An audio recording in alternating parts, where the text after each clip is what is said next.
We're live? Hello? I think we are. Yeah. Banter. Yeah. So you know when you buy two things at like a store and you wonder, and like late at night and you wonder what. Okay, you guys suck at banter. No. Listen, this is a true story. Oh. Last night I bought a large thing of coffee and a bottle of lotion, and then I thought, what must this guy be thinking? That I'm staying up all night, like cracked out, jacking it, like. Woo! All right, so welcome to Cinemasins podcast. You really had to just start it off with that, huh? You just had to start everything off with that. The coffee's a brew. But yes, I'm your moderator, Rowan Hell. Today we're joined by Timothy. Okay, that's his name, Timothy. It's Tim O'Thee, and we got here on the Mason Dodson. Yes, we got Mason Dodson here also on the docket, and we have a slew of topics here, and the audio is again not working. God damn it! Whatever, it's fine. I'm just gonna have to. How is it fine? What do you mean audio? No, the mic is working. The audio for the stupid game. Say something, bro. Oh, that's okay. It's fine. We don't need the audio for the piece of shit. I just want to say about this game that it deserves a PS4 sequel. Game's really fucking good. Oh, I agree with you. What is This is also It's basically Smash Brothers. No. He's played this before. Oh, he has. He can go fuck himself. You've played this before. haven't. You were a lying I feel like sack he was of Kratos shit. and he was. No, that was James. True. No, James is always Kratos, but I thought we had told him. You're out of your I gourd. don't think I've ever played that. Yes, you have. Very crap. Fight. Let's start. Okay, yeah, I got it.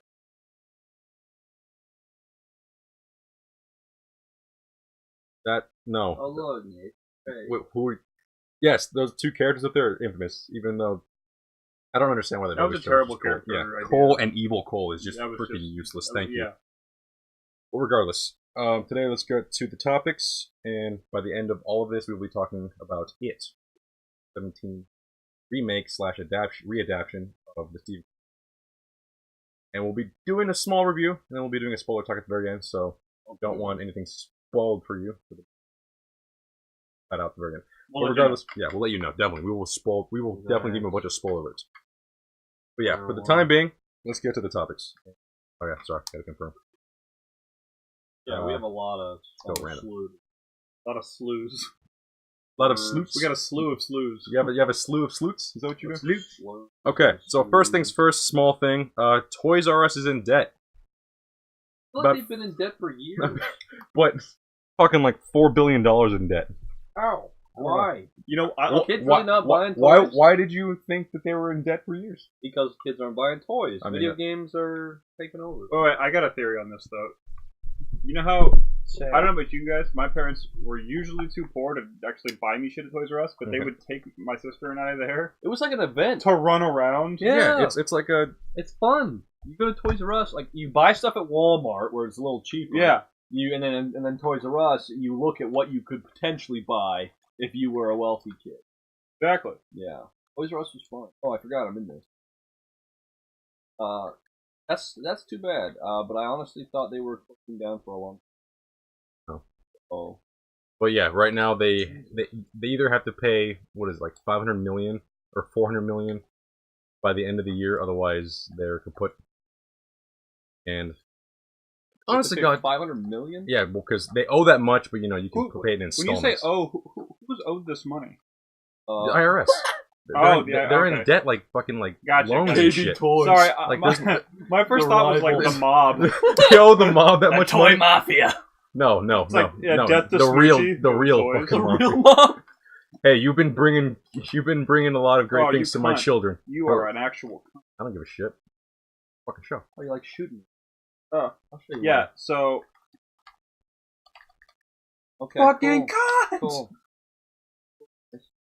Well, that's unfortunate. So Oh yeah. you know the fucked up thing is like I always planned on taking my kids to Toys R Us to look at shit. I think I we'll never still be did. able to at this game to be in debt for a decade. And I don't think we'll be making. Yeah. They're screwed. You think we'll be able to afford it? Yeah. I'm Hell just saying no, the it's same all thing- like, dude, like KB Toys went out. It's all because of Amazon, dude. I honestly feel like just because the fact that you had toys delivered to your house doesn't have to go to the business. I mean, they're business creators. I mean, they a lot of No, jobs. true. Okay. That was stupid. Fuck. Hey, fuck you.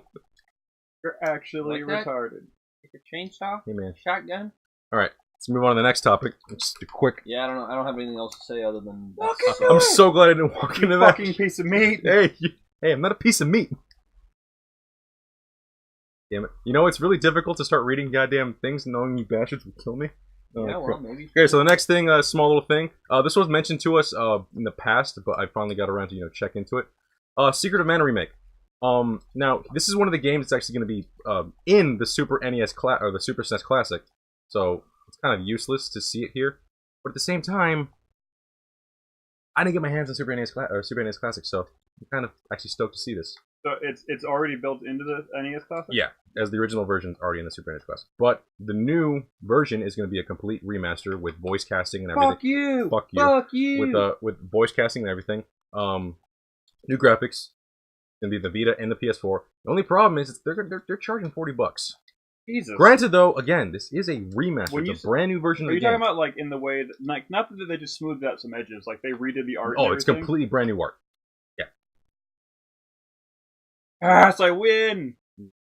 Woo! I got a second. Woo! But that's pretty much it. Just wanted to throw it out there that it is now. Yeah. Well, Let's move on forward. Glad to hear that. Resident Evil has finally announced its DLC. Also, Resident How Evil long has Gold. it been? It's 40 years? No. Okay, so the Resident Evil 7 came out back in January, and they promised us that there was going to be new DLC for free. The free DLC. I'm not even talking about the season pass yet. That was going to come out in spring. Almost Okay. fall. So, So what the fuck? yeah. So all that being said, they're finally giving us this brand new DLC. Now, the DLC so far, has it been free at all? No, the DLC has not been free at all so far. The season pass is pretty much it. You get like episodes, the tape episode 1. What is it? Tape 1 and tape 2, and the last one's going to be a whole other side thing, which is the third DLC. It's going to be in the season pass, And that's going to be like a new adventure. and that's the end of Zoe. And the end of Zoe is essentially its own thing, but this also includes the Chris Redfield thing, which is completely by itself. It's a completely different thing, and it has nothing to do with the season pass. So is this Chris coming to the same house? No, it's a whole new adventure. Oh, what? He already came in, Yeah, I know that. but I doubt that he has to clean up anything else. I mean, everything else is already. Yeah. At the end of Resident Evil 7, everything's all smoothed over, Yeah. except for certain characters. So we're going to see how either Chris family gets there or how he deals with it, like the aftermath, and also the case where the sense of how Zoe, what happens to her. Oh, yeah. So that's going to be in the season pass, but there's also going to be the Chris Redfield DLC, brand new and free, and the Gold Edition includes all of it, and that's coming out December 12th. Sweet. So I cannot wait to see that. But besides all of that, let's go to an actually cooler thing that surprisingly we were actually talking about the other day. I don't know who the hell mentioned it, but LA Noire is getting a remaster Yeah. for the On Switch, Switch, PS4, and They said Xbox One. they were putting out like 4 different versions. Well, no, it's just for the 3 versions, and then there's going to be a VR version for the Vive, which Yeah, is 4 different versions. 2 versions, you fucker. Wait, I don't think this deserves an HD. Why not? It's an okay It's been a long game. time. I just don't think it's a game. I honestly feel like it was ahead of its time. It was. I agree, but I just don't think it's something that I need back. I feel like they really want to test the theory if there can be a sequel or not. So if there can be a sequel, that would be amazing. If you guys are gonna make it's Rockstar, right? No, the Rockstar, remaster? hearing me. No, the original. Yeah. Yeah. Oh, fuck you! God damn it! Okay. I just here's my thing. If they make a sequel, I'd be excited actually. Yeah. I would definitely buy Well, it. and I feel like that's what they usually do with the But- remasters nowadays. They're just testing the waters to see if you can. I don't know, not can like if there's still interest in the game. And again, I'm honestly under the impression that game was ahead of its time. But I think if they do a sequel, it needs to be more action oriented. I like the detective part of it. It's super fun. There's a lot of action in it. What are you talking about? Yeah, but it gets really redundant after a while. I Chase thought- this guy through the alley. And Okay, then, you're like, right. You know You're what I mean? right. It's every single case is the same thing. It's all stock. I would like the option to be a bad cop. Like I You hate can, it. Yeah. you can be a bad cop. You could be a shitty cop if you wanted to. But you can't like shoot citizens. Oh, right. I You want want a to GTA you want to be able to detective. you want to be like Come on. True Crime Streets of LA. You can go around shooting people. Yeah. Okay, you're sick. I want the option. I want the option. I was playing Red Dead the other day, as you guys know, and like I love that. If I wanted to, I could be a terrible human. Yeah, you're. I mean, what do you do in that game? All you do is go around beating up hookers and freaking cheating on goddamn card games and blowing everyone away. Duh. That's the best part. But yeah, one of the big things that I really loved about that game is the fact that I love the 1950s aesthetic or the 1940s, like straight out of the war. Go fuck yourself. Back boy. So you got a big set. Shut up. All right, moving on. Gravel, a new fun arcade racer in the same vein as Cruisin' USA, which, funny enough, I don't think I mentioned on the podcast, but there's a Cruisin' Blast, which is a sequel to Cruisin' USA. But supposedly Gravel is supposed to be in the same sense. Rally sports arcade racing game. Unlike Dirt, Rally, and on the Crazy Series, which are simulations, this is more arcadey. That means more unrealistic mechanics, more looser gameplay, and it's just overall more fun. Fuck all of you. No, fuck off. Yeah, Jeez. I'm gonna win. Did you kill me? Oh, I almost had you. And I killed you. That? Why you that horribly racist voice? You're right. I take it back. I don't think about the words that come out. Like that? Yeah, like that's the proper words. Yeah, that's. Then I won. All right. Like golf. Now that out of the way, let's get down to one of the bigger aspects of the gaming community. You know what? We'll jump to that after this. There's an Avengers Project coming in 2018, and it's a third-person cover-based action game created by Crystal Dynamics, who you know as the creators from Tomb Raider and Gex. Dude, I'm really excited for it. Why? Yeah. Because I feel like it could be good, but I'm also. I do okay. It could be bad, but I love that Marvel one day went, you know what? We suck at making games. Yeah. Let's give this to companies and let them take our IP and then just make a good game based on it. Now, I know everyone's sick of superhero movies. However, I feel like playing a video game, a good superhero video game, is closer to like reading a comic. When the hell was the last time though we got it? Well, it's superhero. I don't.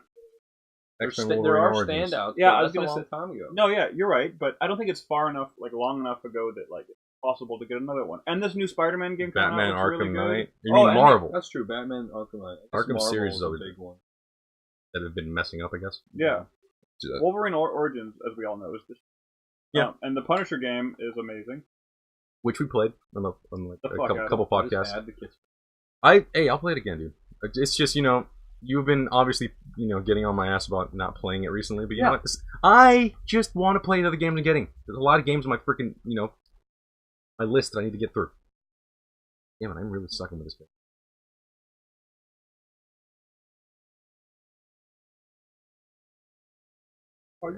Yeah, stuff. You know how to win, Mason? Oh, no, I don't. So you earn up. You see your little special bar? God damn it! Deep down there where your character's picture is. Jumping. Okay, so you want to fill that blue bar up, and you get specials. You get a level 1 special, a level 2 special, and a level 3 special. Obviously, each increasing one is better than the last. And the goal is to, you know how Smash Brothers, you want to knock the guy out of the arena. This one, you want to just do your special on them. Yeah, you're gaining as many points by attacking, and then once you have the little levels at the bottom, you click R1 to deliver a kill like that, which didn't work. Yeah, like that. Like that, see? Like that. So now I have 2 kills. Yes, you have to.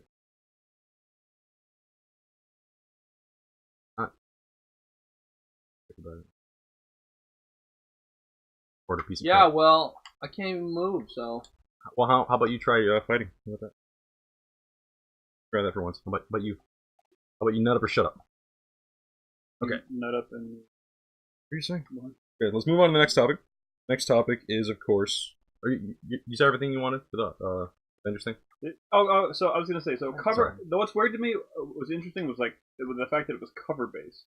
I was wondering what that meant. So, is this gonna be the Division? I'm feeling the worst. But good. Don't do that. There's no good version of the Division, okay? Yeah, but there is. It's the creators of the last few Lara Croft games, right? Isn't that what you said? Yeah. Those games are fucking amazing. Yeah, but that's not the Division. No, but That's like they're Uncharted. cover based. And so is like Uncharted's cover based. So there's good versions, there's bad versions. But if it's the guys making Lara Croft, I fucking love the last couple two. So that's good. And then Gex is a good fucking game too. Yeah. The fact that anyone even remembers that game is good on you, because that's a classic. That's a PS1 classic. That was one of the first video games I ever played. Yep, me too. PS1. Oh! Fuck! I hate you so good. Alright, and finally, the big last topic I want to talk about in video games is the fact that there's a new South Park game. We all know about it. Fractured Butthole. But the fact of the matter is they have a weird way of giving you a difficulty meter.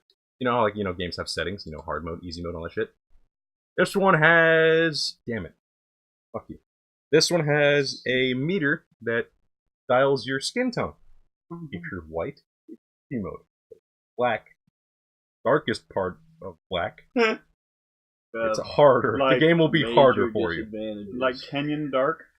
Yes. In the sense of... What do you say? What does it say in the game? The combat's the same. Combat's the exact same, everything. But aspects in the game, like the amount of XP or the amount of money you make in certain, like, missions you manage to accomplish, you'll get less money. That's fucking amazing. And, of course, this is nothing new in the sense of South Park, because South Park is just... Boundary pushing.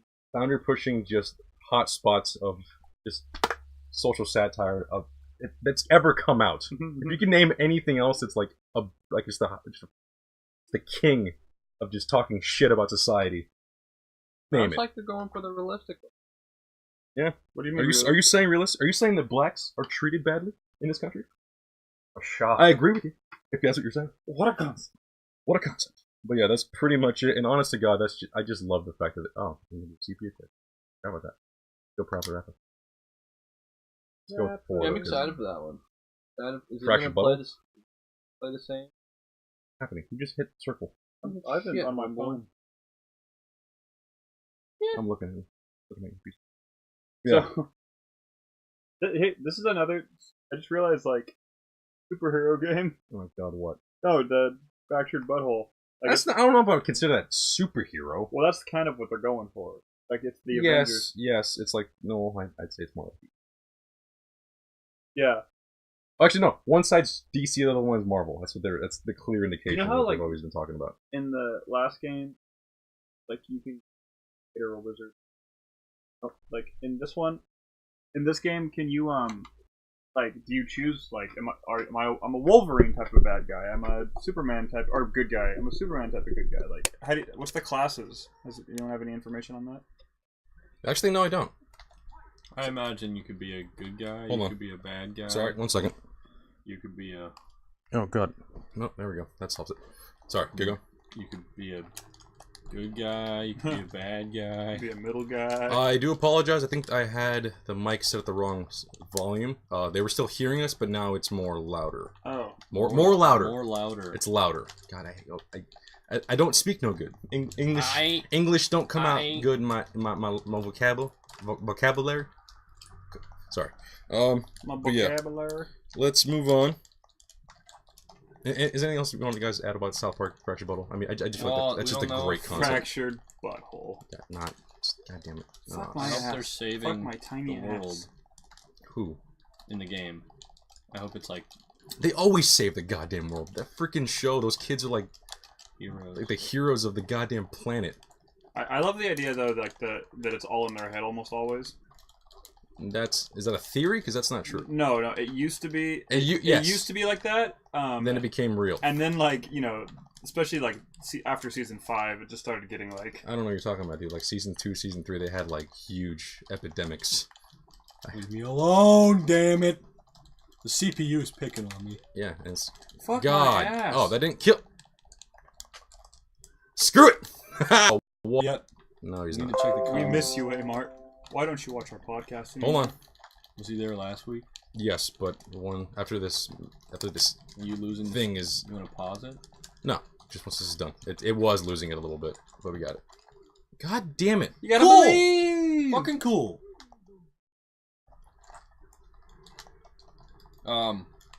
What's the next topic? Are we still talking about South Park? Hold on. I'm just focused on the game right now. You guys know it's called Fractured butthole? Yes, we fucking know it's fractured butthole. Like a butt? Okay, who gave this guy meth? Because he's not shut. Meth, huh? Yeah. No, you Nobody didn't. gave me meth, Ray. I made the He meth. came with the meth. Yeah, I got you all three. Hey, if you could fucking stop, that'd be cool. God, fuck! Is there a block button? Oh fuck me, that was bad. There's a die button. It's called just put your controller down. You shitty cunt.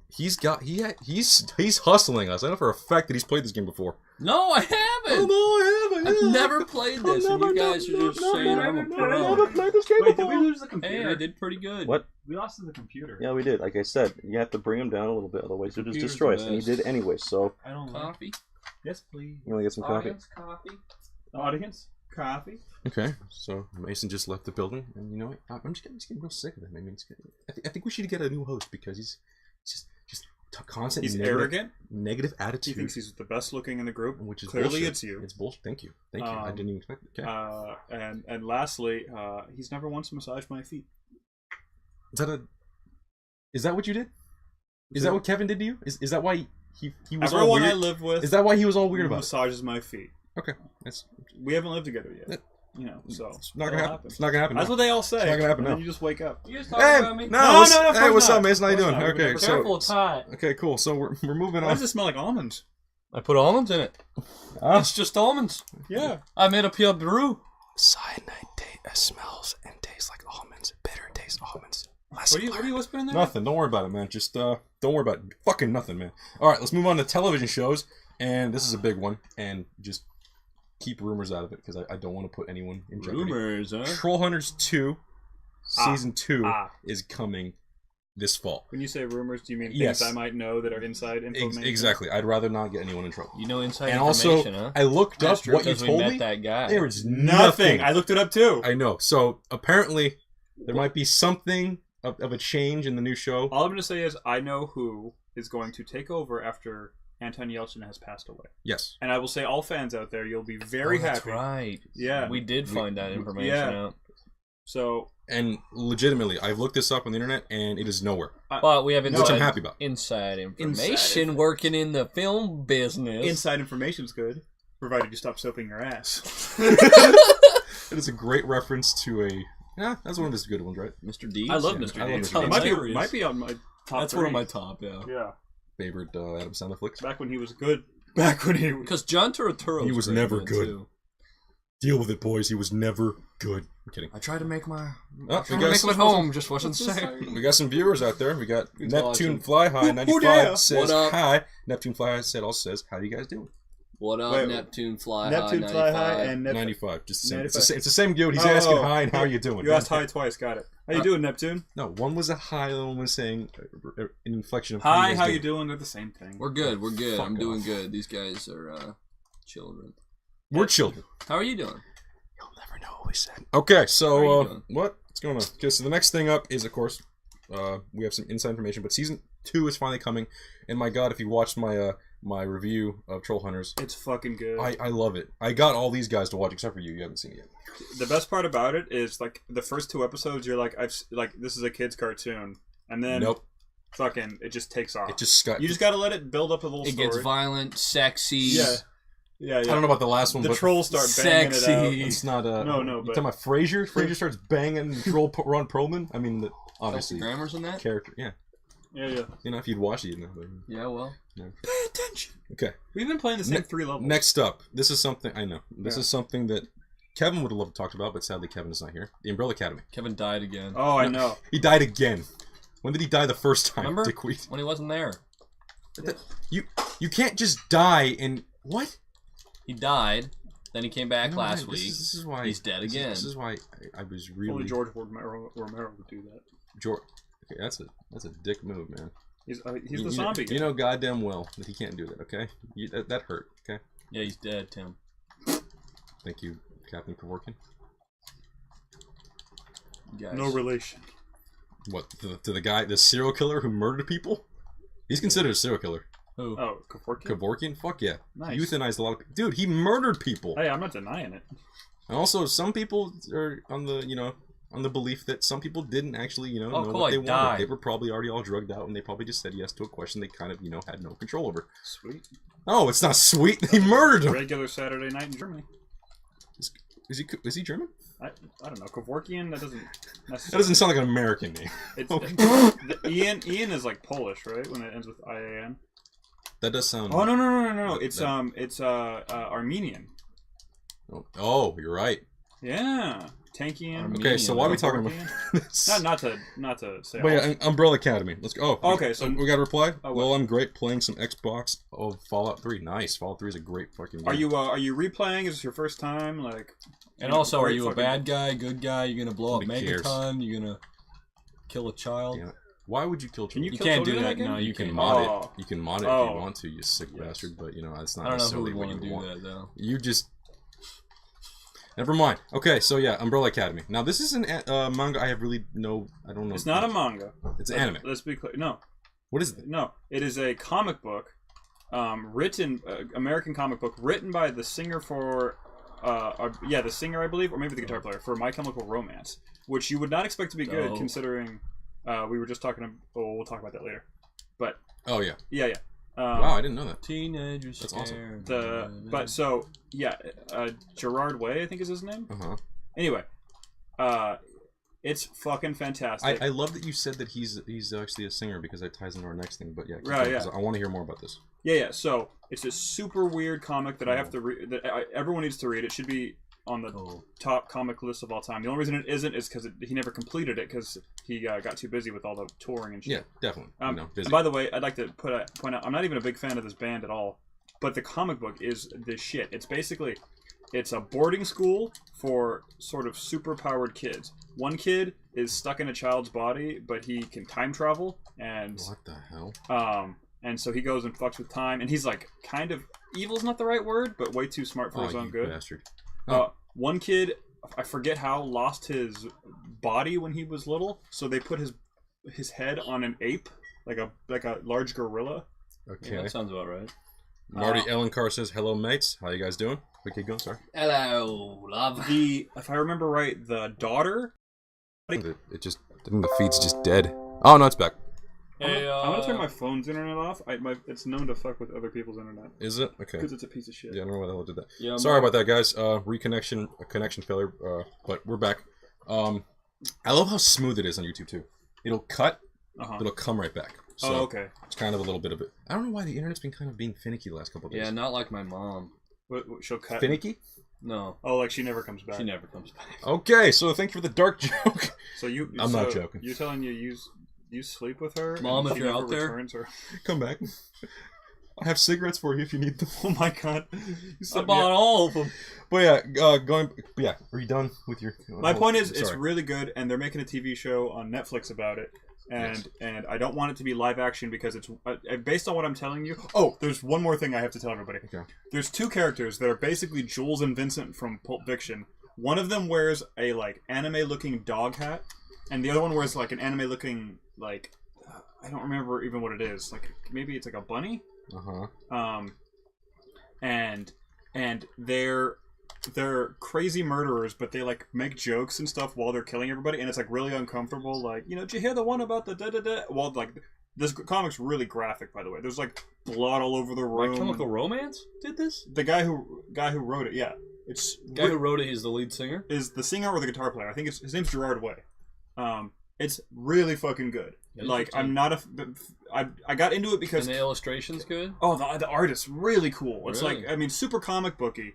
It's not realistic looking at all, but it's Anyway, it as an animation will be really fucking cool. Yeah, so everybody go out and buy that. I'm interested. That sounds just awesome. Yeah. To me. But yeah, speaking of... Fuck, I didn't even know. Speaking of famous musicians making freaking Netflix originals. In this case, it's actually an anime. That's why I was under the impression that it was an anime, but it's actually cool to hear that's a comic book. Neo Yokio. Oh god. Starring... Have you seen this trailer, everyone? What's his name? Jaden Smith. Jaden Smith. God, dude. Jude Law's in it, though. I don't give a fuck, dude. People can be in bad things. Jude Law's actually in a lot of bad things. Well, Susan Sarandon's in it. Yeah. Yeah, Jude Law is in fucking... What's it called? He's in existence. Okay, that's not a good movie. Existence? It's the only bad Cronenberg movie. Yeah, I will stick with that because it is just terrible. God damn. Okay. Yeah, Neo Tokyo. It looks Neo so... Yokio. Neo Yokio. Yeah, how dare you think it's So, Neo Tokyo? It looks like a white person's anime. You said this was made by another band guy, right? Yes, made by the guy, Vampire the lead Weekend. singer of Vampire Weekend. Ugh. Like, I don't hate that band, but... Neither do I, but you know what, man? Yes. The way it credited in the freaking trailer, Neo Yokio, from the creator, blah blah. I'm like, I don't know that fucking name. Don't try to make it seem like he's done shit before. Like, oh, he's a singer. Oh, so he's never done a fucking TV show before. So don't do that. From the new, from like just I don't know, from the guy who made him Vampire Weekend. Don't make it seem like from creator. Yeah, blah, like blah. I'm gonna be like, oh, that guy, great writer. But yeah, regardless, the fucking anime is like, and how you guys put it, your words, not mine. Although I would definitely say it in my words. Yeah. A white version, dude, bro. It looks like anime.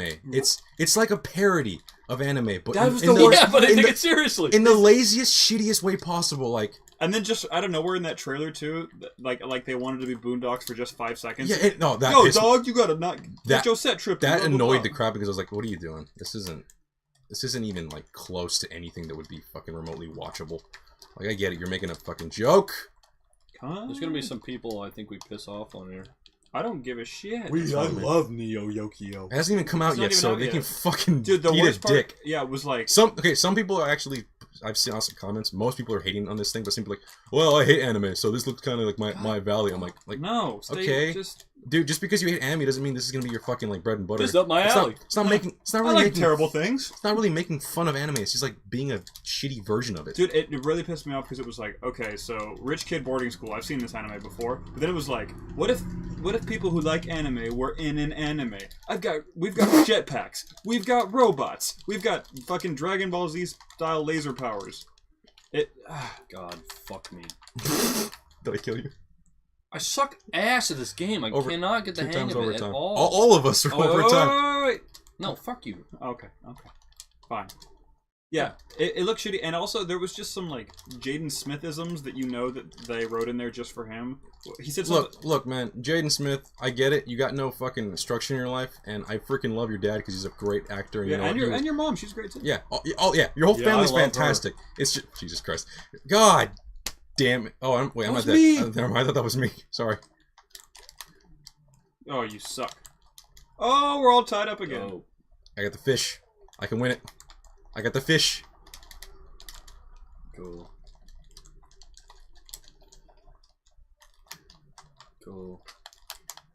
Boom. Cool. I win. I win. Fuck off. I got 10 seconds. No! You like fish, do you? No! No more overtime! He's not even gonna use it. He missed it. He missed! Shit! Overtime again. God damn it.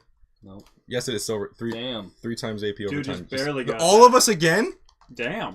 I didn't realize you got a kill. No, I got one last second. I know you did. You can't. You know what? You're really pissing me off.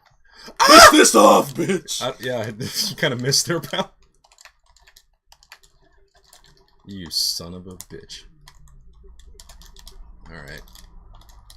I'm sorry, but, you know what?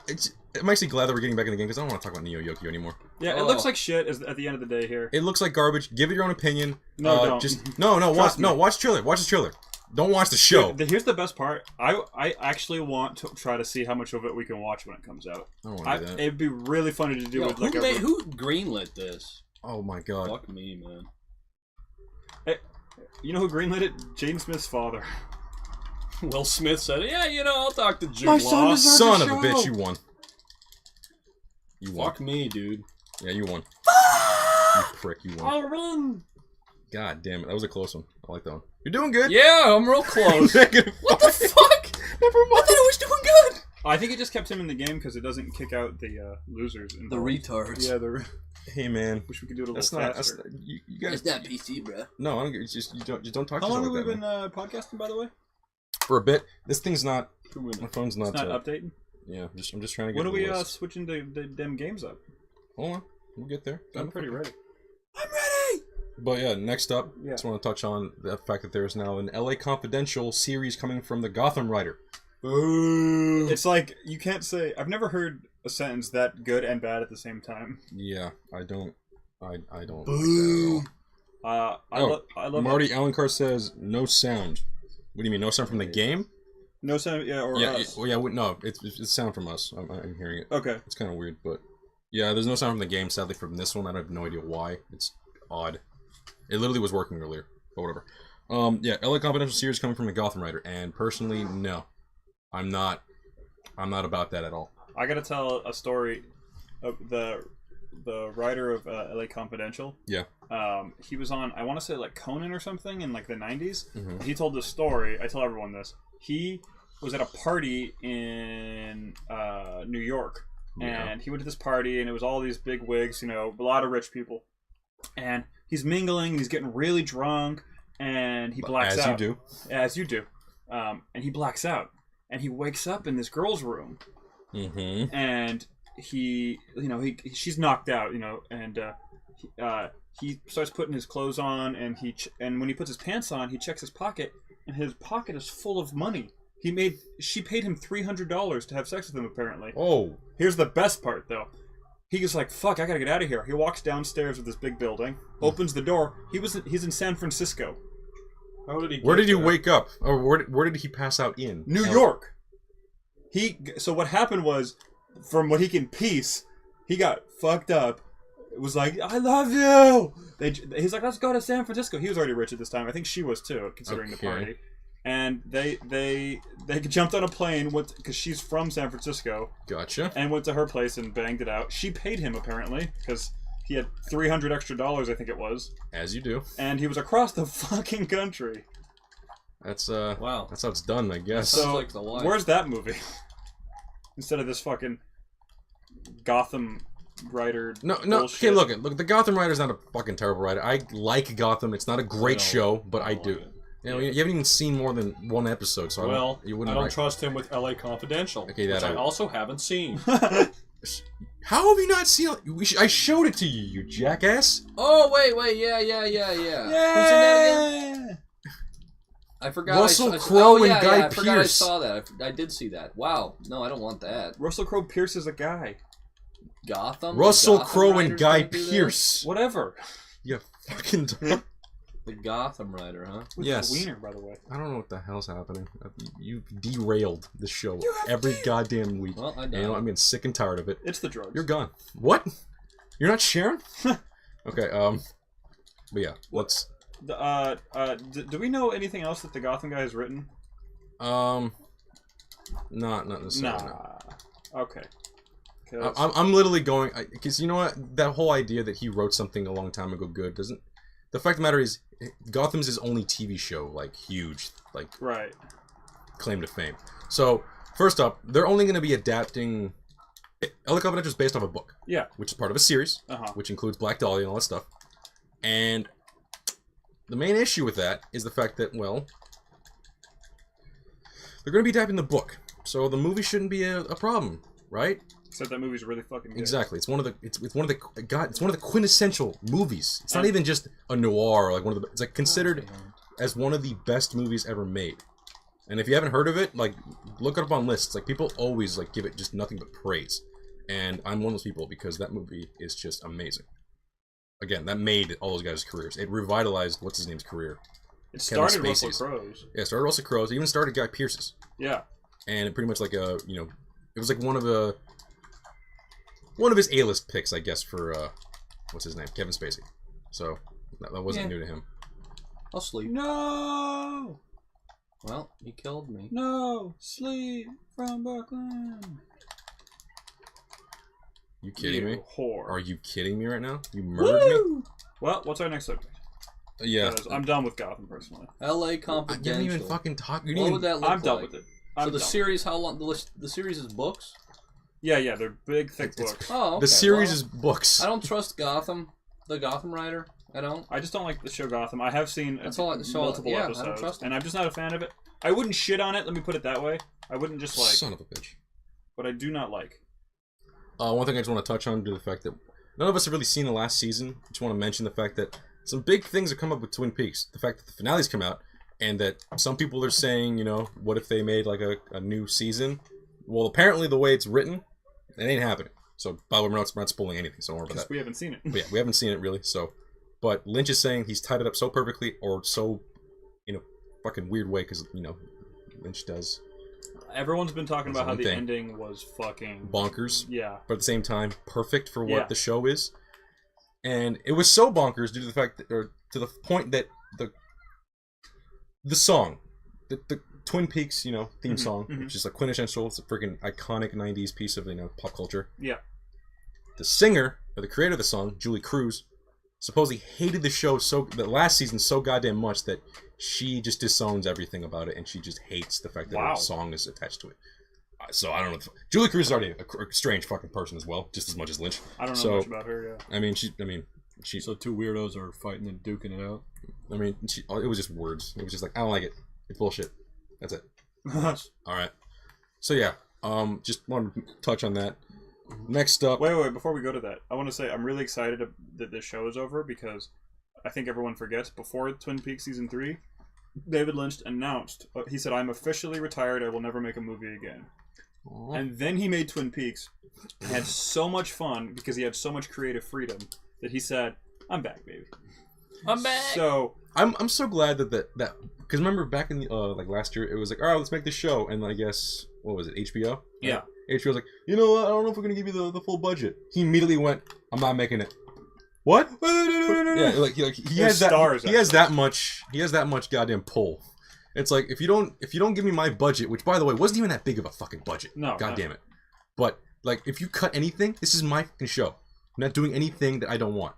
Well, they've been screwing him over on money the past couple of years. That's why. Because he's weird, but he's like, if you want a David Lynch movie or a show, you let me fucking have my creative freedom. I need this much money. I need this much time. If he wants an obscure cameo or he wants a freaking shovel made out of gold, he'll do it. Yeah. But yeah, next up, True Detective Season 3 is finally been greenlit. I'm so excited. This has already been talked about. So Jeremy and we got the guy who played Saulnier. Cottonmouth in what's it called? Luke Cage what's his to name play again? the main character. Fuck, I can't remember his name. Mahershala Ali. Mahershala Ali. Fucking great actor. Great actor. Great Fantastic. actor. So that was already fantastic to begin with. But we got greenlit, and now not only with the series creator, we now have a new director.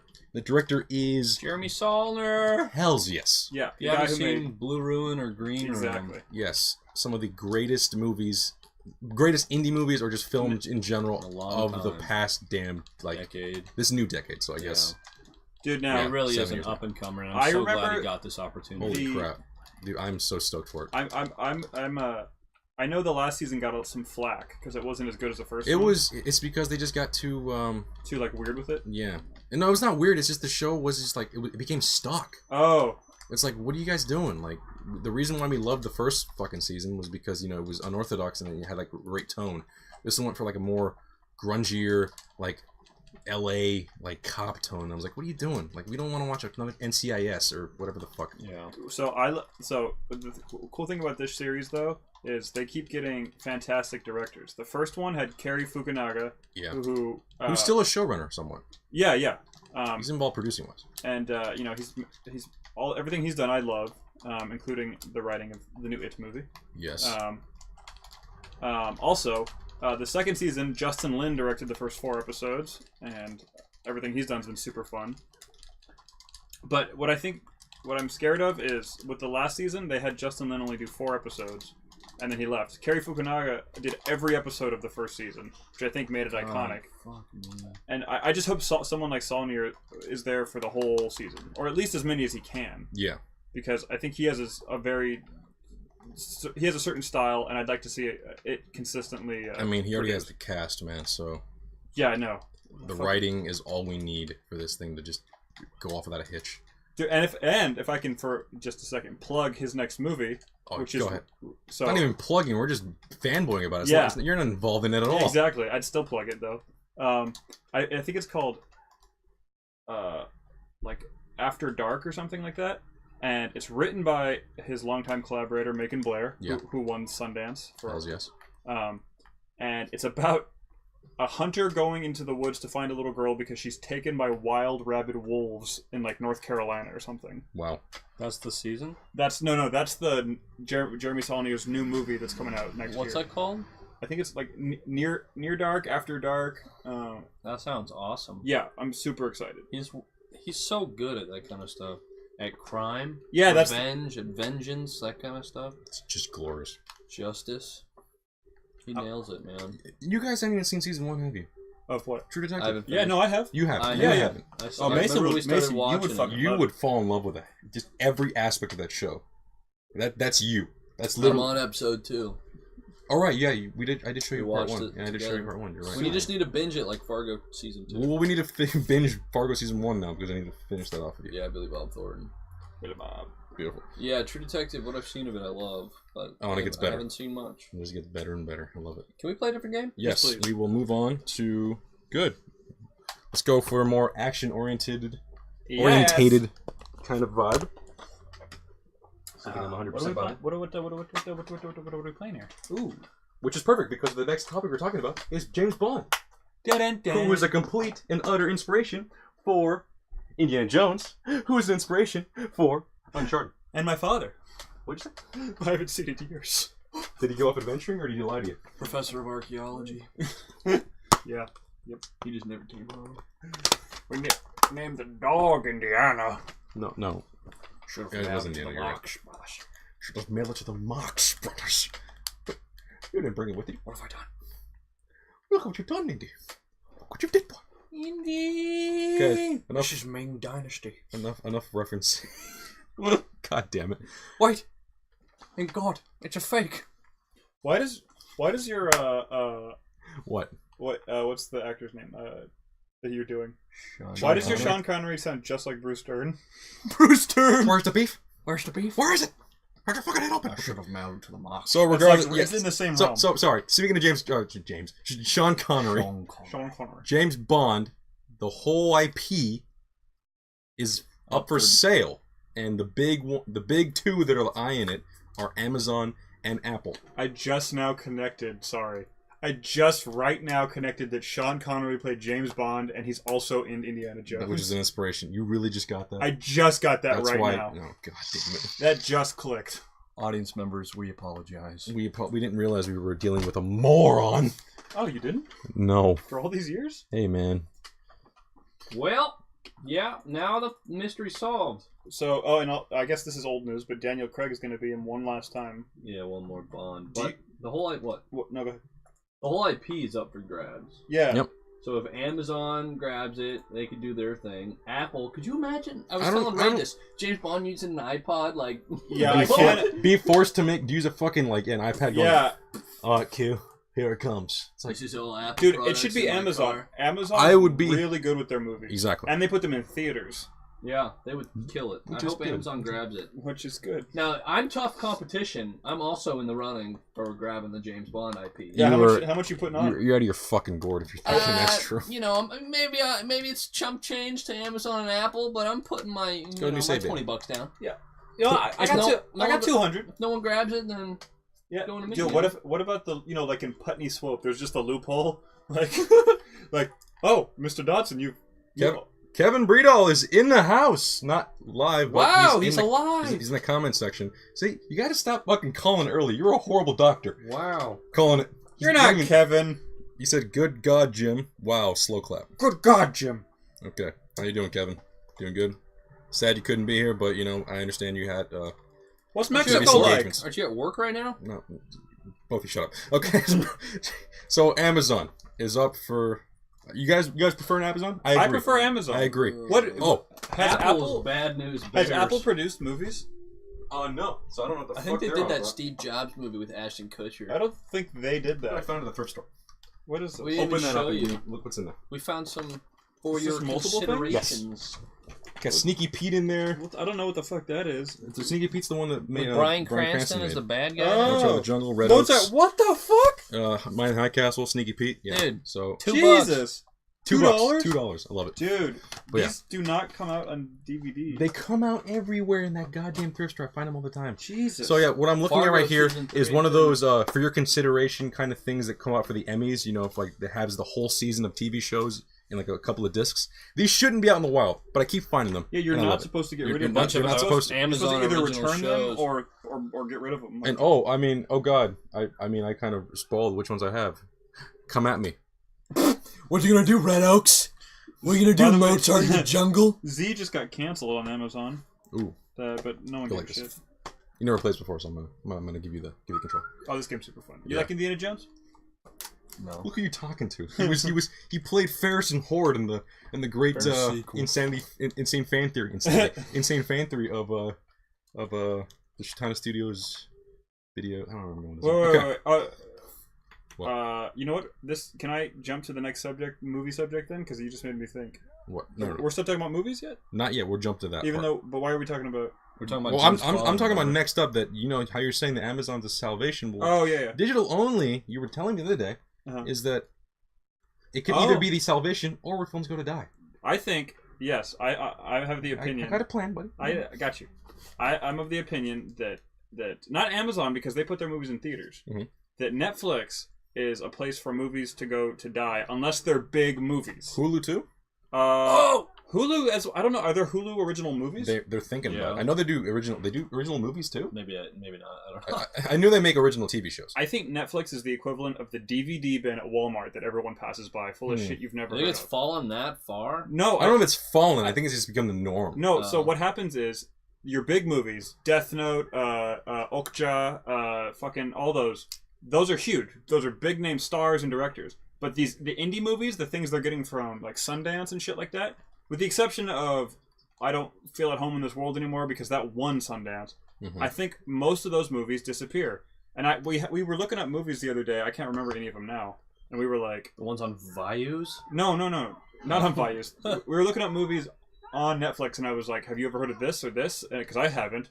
And so I think a lot of indie movies are getting their money from Netflix because Netflix has a lot of money. They go, "Here's X million. We want to buy your movie." But what happens is, I think nobody watches that fucking movie because how many quote unquote Netflix originals that they bought from someone else and then slapped that moniker on? Do you pass by every time you're on Netflix? Yeah. You go, I don't give a shit about that. Whereas back in the day, if your indie movie, say something like Squid and the Whale, Yeah. It played at maybe 5 theaters, but at least it played at some theaters and it got some buzz. Now they just fucking fade away. Yeah. Yeah. Well, that's people not aiming for any theater distribution. Well, Netflix doesn't theater distribute. Is the Oh, thing. so if you go through Netflix as a platform with your movie, your indie movie, Uh-huh. you're not getting any theater playtime. You're taking a gamble if those people are even going to see your movie. That's what I think. And it seems to me that like, Well, doesn't that give fair competition if your movie stands out? yeah, I think it hypothetically does, but I don't think that's what's happening. Because in Netflix reality. is still, they're giving people the chance, and then if it stands out, they're pushing it to festivals. And that's where I stand on the whole thing. I don't think. I feel like they're more salvation. I feel like they're a new thing. I wouldn't compare them to the DVDs at the friggin' Walmart. I feel like it's a whole new thing, and they're giving more options out for the younger the younger filmmaker who wants to get their shit seen by everyone, which is good. But also, again, I get what you mean. But when you're such an indie filmmaker, you don't care if your film goes in the DVD bin. You just want it out, and this is a way better way of putting it out there than any Walmart DVD bin. Maybe, but It's not. It's not a maybe. I mean, I think for me, like, every director who's gone big through Netflix can probably attest to that. no, I think the not getting your thing in a theater is just like the DVD bin in that it's a death wish. Yes, it has a small chance because it's like on it's on Netflix. Everybody has Netflix. But I think what ends up happening, like I said, is that it just kind of fades away because I skip that shit all the time. But I don't think they're putting it on the viewer. I think they're going, okay, yeah, we'll give you the money, make the movie. Then Netflix officials see the movie and they go, that kind of sucks, but we agreed with the deal. Put it out there. Maybe audience will love it. That doesn't happen much. I think So Netflix has to choose what to push more, just like the ones they took to the festival, like The one you just mentioned. And stuff like that. Yeah. Yeah. Because they know those are the ones that maybe stand out, and those are the ones they want to take more of a chance with. But here's what I'm talking about. Not things Netflix pays for. I'm talking, we make a movie, we take it to Sundance. Netflix is, generally speaking, is going to offer the most. So, but then you agree to just slap it into Netflix. So what happens there is our thing that we paid for and then they gave us money for. Us as filmmakers, that's good because now we have more money and we can go make another thing that could get some seen. But with this particular thing, those movies that they end up picking up, I think those are the ones that kind of just disappear. That's what it seems like. But if we went to Sundance, it has some standing. If it won, but even if you get it shown there, it's already even shown. Not necessarily though, man. Like, how many movies play at Sundance versus how many you hear about? True, but it's also like using that film as a platform. You say, I did this feature, it went to Sundance, now it's on Netflix. So people didn't see it, but you still have a feature that made it to Sundance, and you can easily start talking about that as a. And no, here's my next step. The filmmaker themselves, I think, are going to do fine. Netflix bought your movie. Yeah. Like, you're going to go ahead and make more movies. Like, that's great. I mean, the individual film, I think, will get lost. That's what it seems like.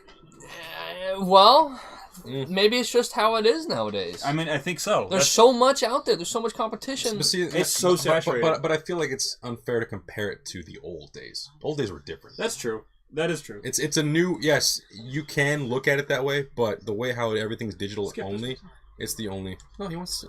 Yeah, you can't skip this, buddy. Oh. Wait. Oh, sorry. Click start like a normal human being. Jesus Christ. My bad. Alright, so then let's move on to... In conclusion. The next part of our thing. A small thing. Kong Skull Island, our follow-up, has now made a Cinemasins... Or...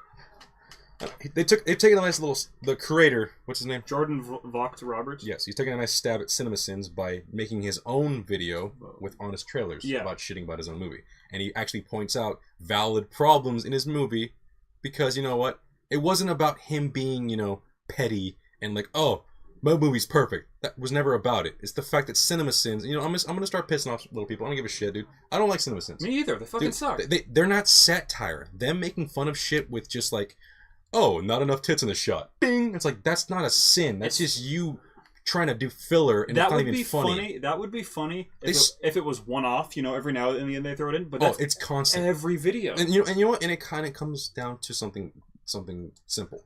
Back in the old days when they used to do this, they would mainly aim at movies that were garbage.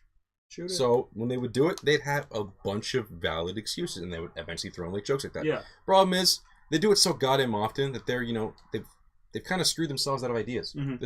There's only enough movies where they can just keep making the same video. No one's gonna freaking watch Reefer Madness Cinemasins because no one knows what the fuck that is. Yeah, no one gives a shit. Yeah. But they got to stay up with it. New trends, new movies coming out. Okay, this movie's out for like a week. We got some clips about it. We're gonna make our video now. Oh wait, our actual real Cinemasins are now down to 30, or we're not pressed on time. Let's bullshit a bunch of stupid jokes that aren't gonna land, yet people still like them. I don't know. I just love that. Hear that, Cinemasins? We're coming for you. I don't want to start shit. I'm just not a fan. And you know That's what? It. Here the feud is going. Cinemasins versus Shotana Studios. The director had every right to go after them because it's not again, as you put it, there's nothing to do with me being petty about my movie. It's the fact that these idiots were just pointing out. Well, it's dumb shit. That's why he made one where it was like. And the Honest Trailers one is like a valid video. Yeah, he popped in a bunch of jokes too every now and then, but you know what? They were valid jokes that if you had any fucking writing mind or any goddamn sense, you could pick on that, and all of a sudden, cool, there's a joke. But no, Cinemasins is so pressed on time. Cinemasins is just like they're not. Doesn't feel like real valid points. No, it's they not. were saying shit that I thought was just.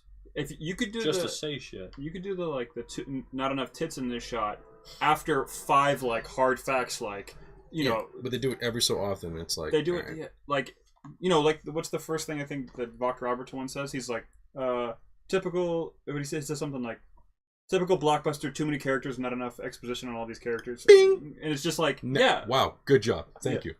It's like, all right, do 5 of those, something like that, and then not enough tits in the shot. It's like it's just because they at the end of Cinemasins they have to have like the 79 or some shit like that. So it's like, all right, But yeah, small little thing.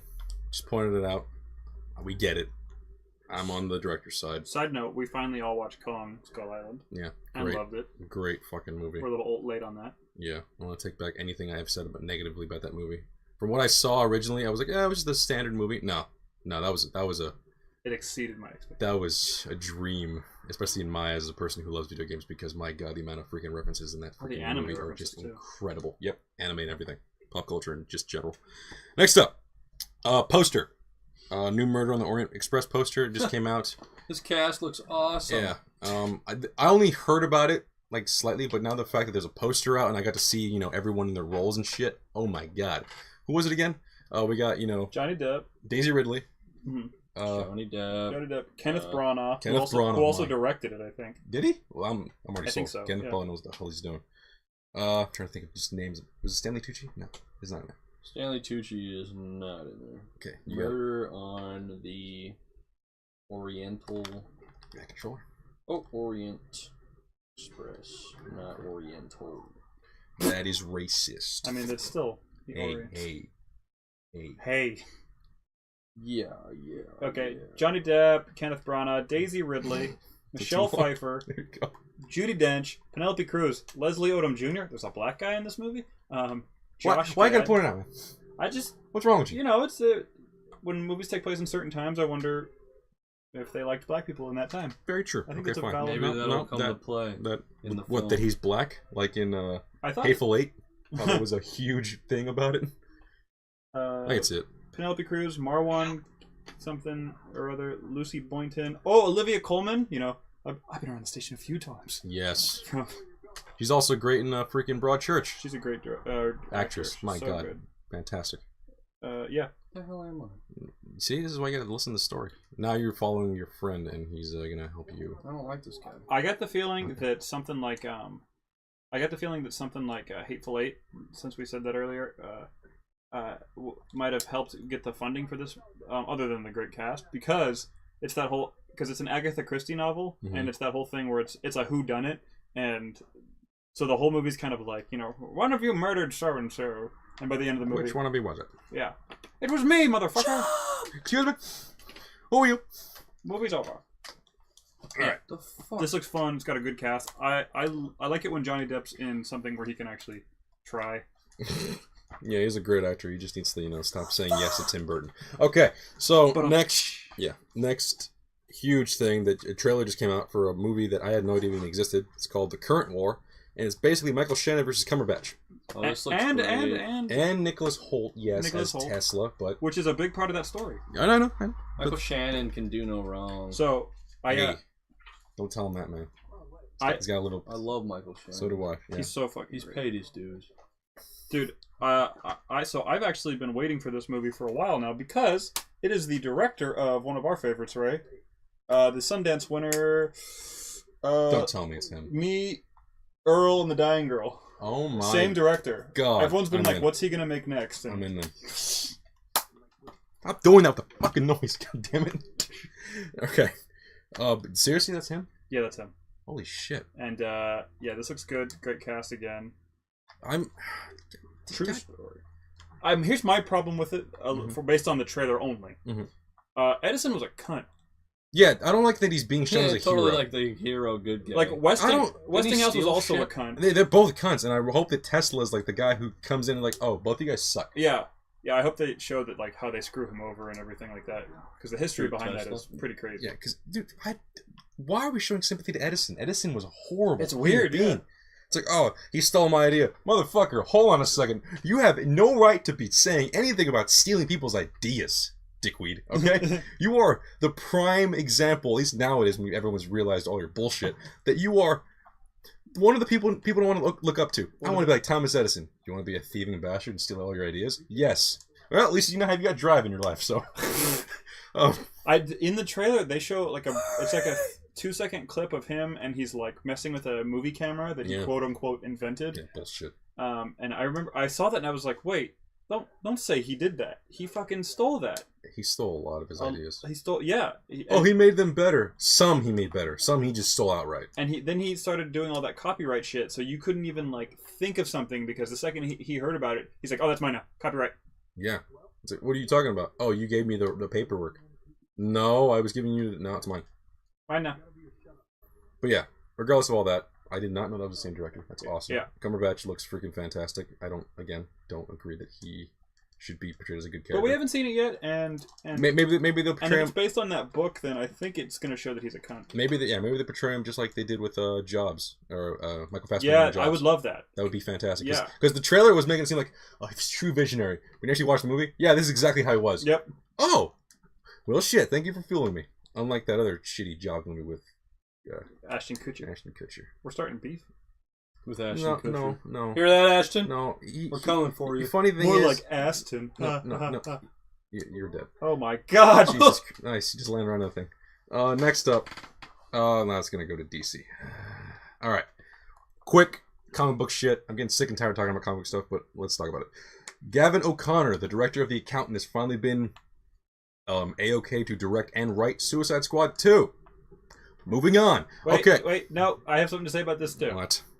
I don't know if you get... This is the guy who made that really cool MMA movie, Warrior. Yes, you mentioned that earlier. In The Accountant. In The Accountant. I haven't seen that. I heard that was fun. With Ben Affleck, yeah. But I think... Okay, wait, what's the other director's name? David Ayer? Yeah. David Ayer made the first one. Mm-hmm. This guy made the second one.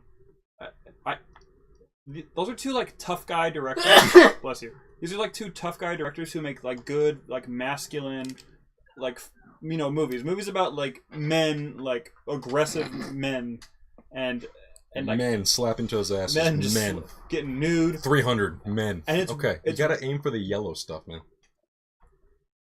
And it's weird to me that they're giving these two guys these silly movies. They make serious films. They don't make comedies. Yes, End of Watch is funny. What it comes down to, it's literally just the age-old, do one for the studio, and then you can yeah. So he probably has something he wants to make, and they're just dangling in front of him like, oh, you gotta do Suicide Squad 2, though, you dickhead. And it's like, I don't know. They're not considering Suicide Squad a silly movie.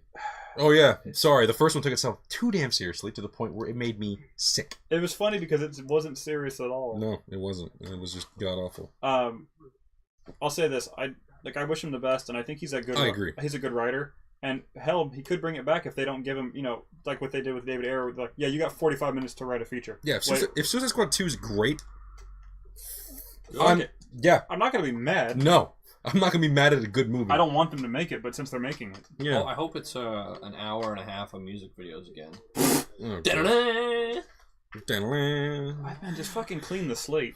After Wonder Woman was that good, like, yeah, it's like, dude, you realize that this is where this is the pocket you should be sitting in. Exactly.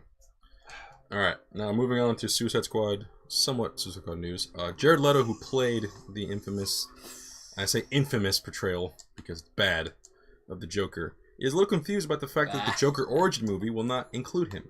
He would love to work with Scorsese, but at the same time, he's not saying any ill will about the actual movie. He's saying, you know, Joker is way bigger than he ever fuck will be. Leo. No. Hold the fuck on before we start spoiling.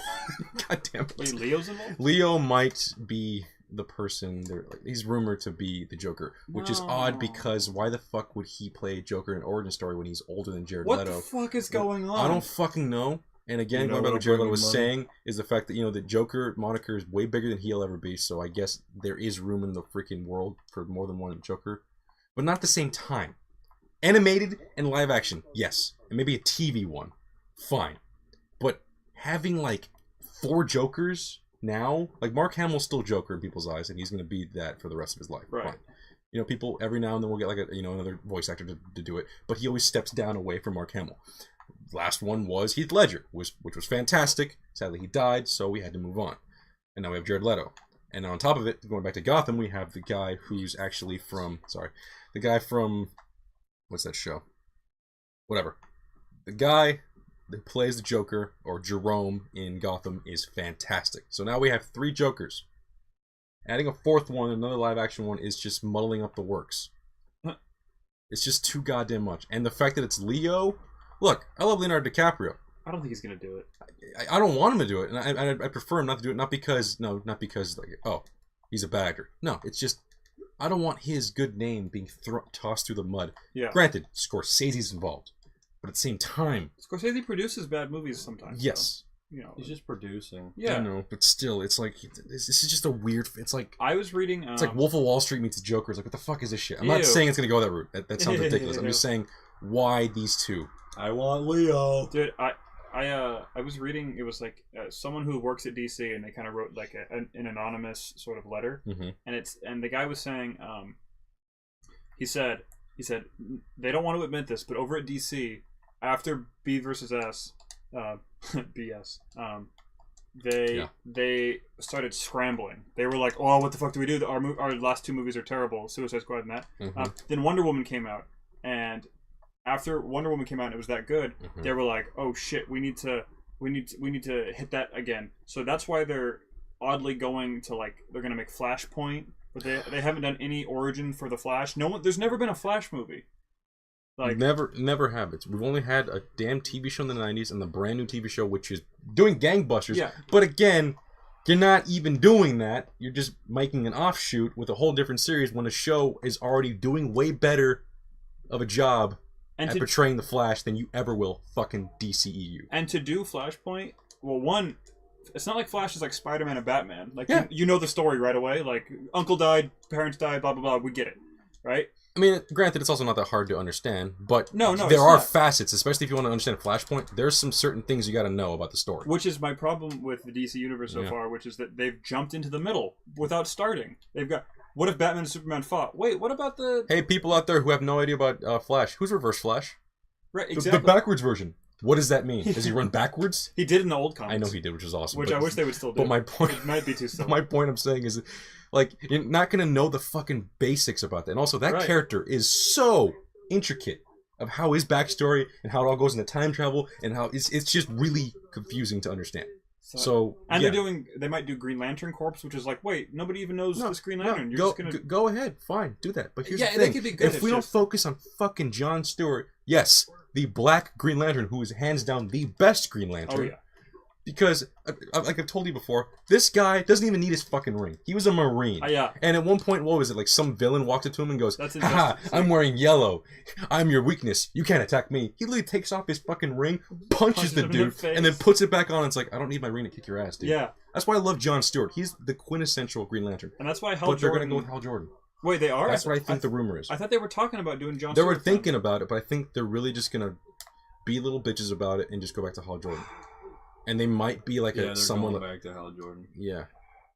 I'm tired of like I'm cocky. That's just rumors. I'm cocky and hot. Like, show me John's. That too. Show me John. I've always hated that Hal Jordan has to make intricate shit with his powers. I'm making 2 jets.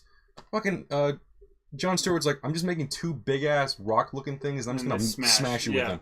Oh, look at that. Or a fist, or a fist. Something simple because you know what? I'm not all about show. I want to solve the problem. Yeah.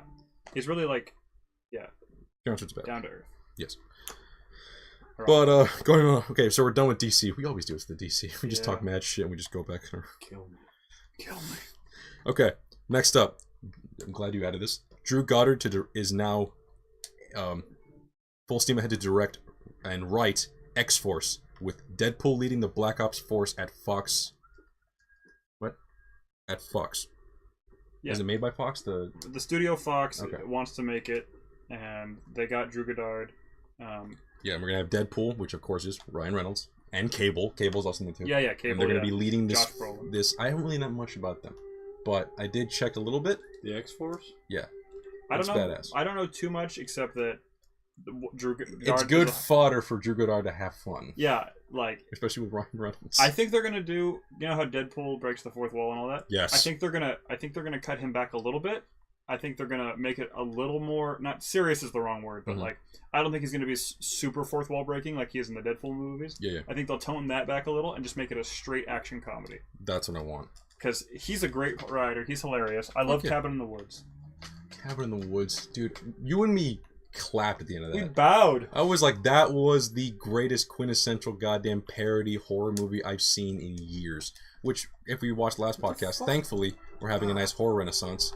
And we will, again, mention another movie that just came out recently. But again, I'm getting ahead of myself. Let's go back to... Woo! So, anyone from the 80s or the 90s? Orion Pictures is back from the dead. They were the guys who produced RoboCop and helped distribute Terminator. This is like a juggernaut in like some of the greatest movies ever made. Sci-fi specifically, right? Yes. They do a lot of sci-fi. Sci-fi, thriller kind of stuff. Like, yeah, they really genre. Yeah. I'm glad they're back. What the? I understand why they went down because, you know, a lot of the stupid like studios and shit. They're a subset of Fox, right? I think so. You're gonna check. I'm gonna check for the audience out But there. yeah. But other than that, like, if you just watch an '80s movie, there's a really good chance that you're gonna see the Orion pictures coming up, and you know, like they're very iconic kind of like logo, the circle though. Yeah. I don't know. It's just weird to think that something like that is coming. It's like coming back from the dead, and I think their first movie's in 2018. Not entirely sure what the title is, but could this mean that we're gonna get more genre stuff, or is it just the namesake? Yeah, because I heard what they want it to be is whoever picked it up, they want Orion to just distribute like a certain kind of film. Which is that's fine. going to be their their sci-fi producing thing. And that's exactly whatever what they've always done, and I prefer that. Yeah.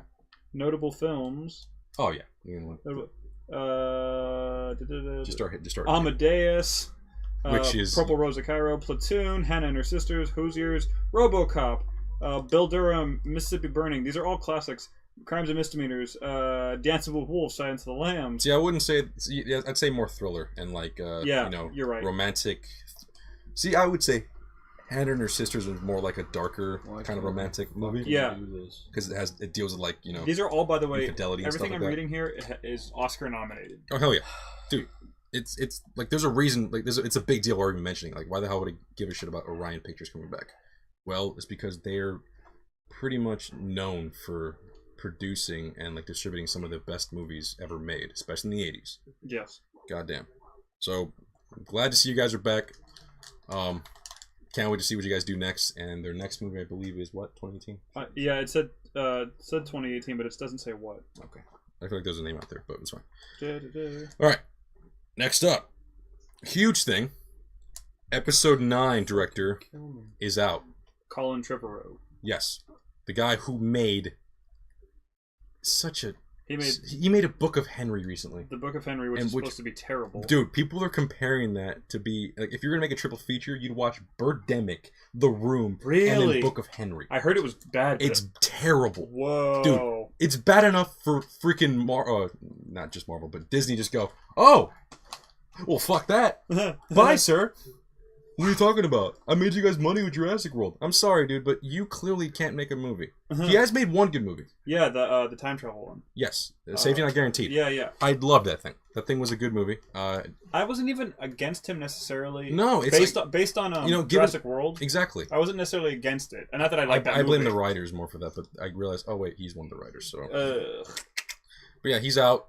I love the two top picks for the next director are J.J. Abrams and Rian Johnson. I mean, yeah, I think they're gonna have to play it safe right now. Yeah. I think at this point, dude, Rian Johnson knocks out of the fucking park with episode 8. They gotta keep him on. Everything he's made so far is really fun. Like, I'm not the biggest Brothers Bloom fan, but it's good. But I will recommend it to people. Yeah, yeah. It's like, for me, it's not, you know, not my cup of tea. A little more weirder thriller-esque kind of genre vibe. But hell, it's got style, it's got fucking good music, and it's got a good plot, actually. Yeah. It's got a damn good plot. It's just, I don't know, the tone just didn't rub with me the right way, I guess, but it's still a great fucking what the hell? Movie. I was about to say show, but you got caught. I have a list here. IndieWire's who could replace so we're just gonna be reading who could that's just wrong. So the first one they put up here is Gail. Don't read other people's articles. I just feel like we're stealing. No, I don't want to steal. I just want to list the people they listed. Well, that's stealing their stuff. Okay, but these are people. Okay, look, like I don't think I'd rather us do our own picks. Who we would pick? Okay, I'd say Rian Johnson, but also like legitimately just going off the book and trying to think of someone who could actually do it. Oh, okay. Denis Villeneuve. Denis, yeah, I don't want him to, but I don't want him to either. But you know what? At this point in juncture, if freaking what's it called? Blade Runner 2049 does good, let's give it to him. Dude, Sam Mendes, who's in the last few James Bond movies, the last 2 good ones. You're just reading the goddamn list. I know. Well, I'm passing it, and I liked it. Okay. Yeah, I think he'd be great. What about you? What? Neil McDonough. Who do I want to do Star Wars? Oh, that'd be so weird. That'd be weird. Star the Wars Coen brothers. Yeah. Dude, I would actually die to watch a Star Wars parody. What about a sci-fi movie you've seen recently where you think that guy could handle Star Wars? Fucking kill me. I don't like this game. Well, we're gonna be changing soon, so don't worry about that. you can play if you want. Yeah. Okay. Yeah, you like this game a lot better. I haven't played this in a long time. Neither have I, but we'll shift on forward. Okay, so yeah, the director's gone. I'm happy. God damn it, it's great news for Star Wars, dude. Hey, Colin, you may be a nice guy and everything, but dude, you made just some of the worst fucking stinkers ever made. Sorry, Jurassic World was a fucking box office hit, but you know what? When it's worse than fucking Part 3, you fucking did something wrong. Right. When I enjoy 3 more, you did something wrong. Alan. The raptor. The raptor in his dream. Alan. Okay, moving on. Speaking of George Lucas type of stuff, Indy 5 That's what I was is gonna talk coming. about earlier. And no, that's why I wanted to hold on. I didn't know it was on your list. And it's here. The news. Oh, it's cool. The news is Shia LaBeouf is out, and I'm hoping that they make no references To Mutt? to Mutt and his wife now, Oh yeah. because not saying I don't like what's her name. I love her. Karen Allen. Karen Allen's The great. thing about like all the, with the exception of Kingdom of the Crystal Skull, I love that the indies never like really recognize the other indies. Like every Indiana Jones movie is its own little one-off story. Exactly, which is what it should be. Yeah, 4 broke from formula. And it made it crappy. But I'll say this: Also Mutt is not the problem with that movie. no, it's the writing. Yeah. I'm gonna tell you right now. I like Shia Shia's LaBeouf good, as the character. man. The character is really well, established. I liked his whole vibe. That he's like a greaser, and he's also a badass like his dad. Yeah. He also drops. I like the whole band. Like, why the hell did you let him finish school? Like that was hilarious. I like that. But him swinging on vines, him being the fencing captain at school, and then fighting Kate Blanchett, Yeah. it's just too much. There are a lot of problems with that movie that we could break down. Yeah, and it's not Shia's fault.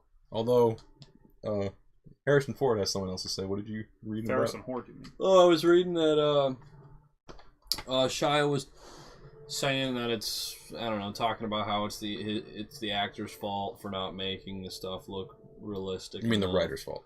No, Shia was taking blame for a lot of the problems, and Harrison Ford had reported, he had said to someone else, an interviewer, that he had called Shia a fucking idiot.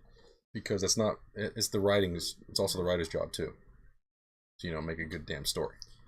Because otherwise, what the hell's the point? Yeah, in classic Harrison Ford fashion, I like that those two on set were...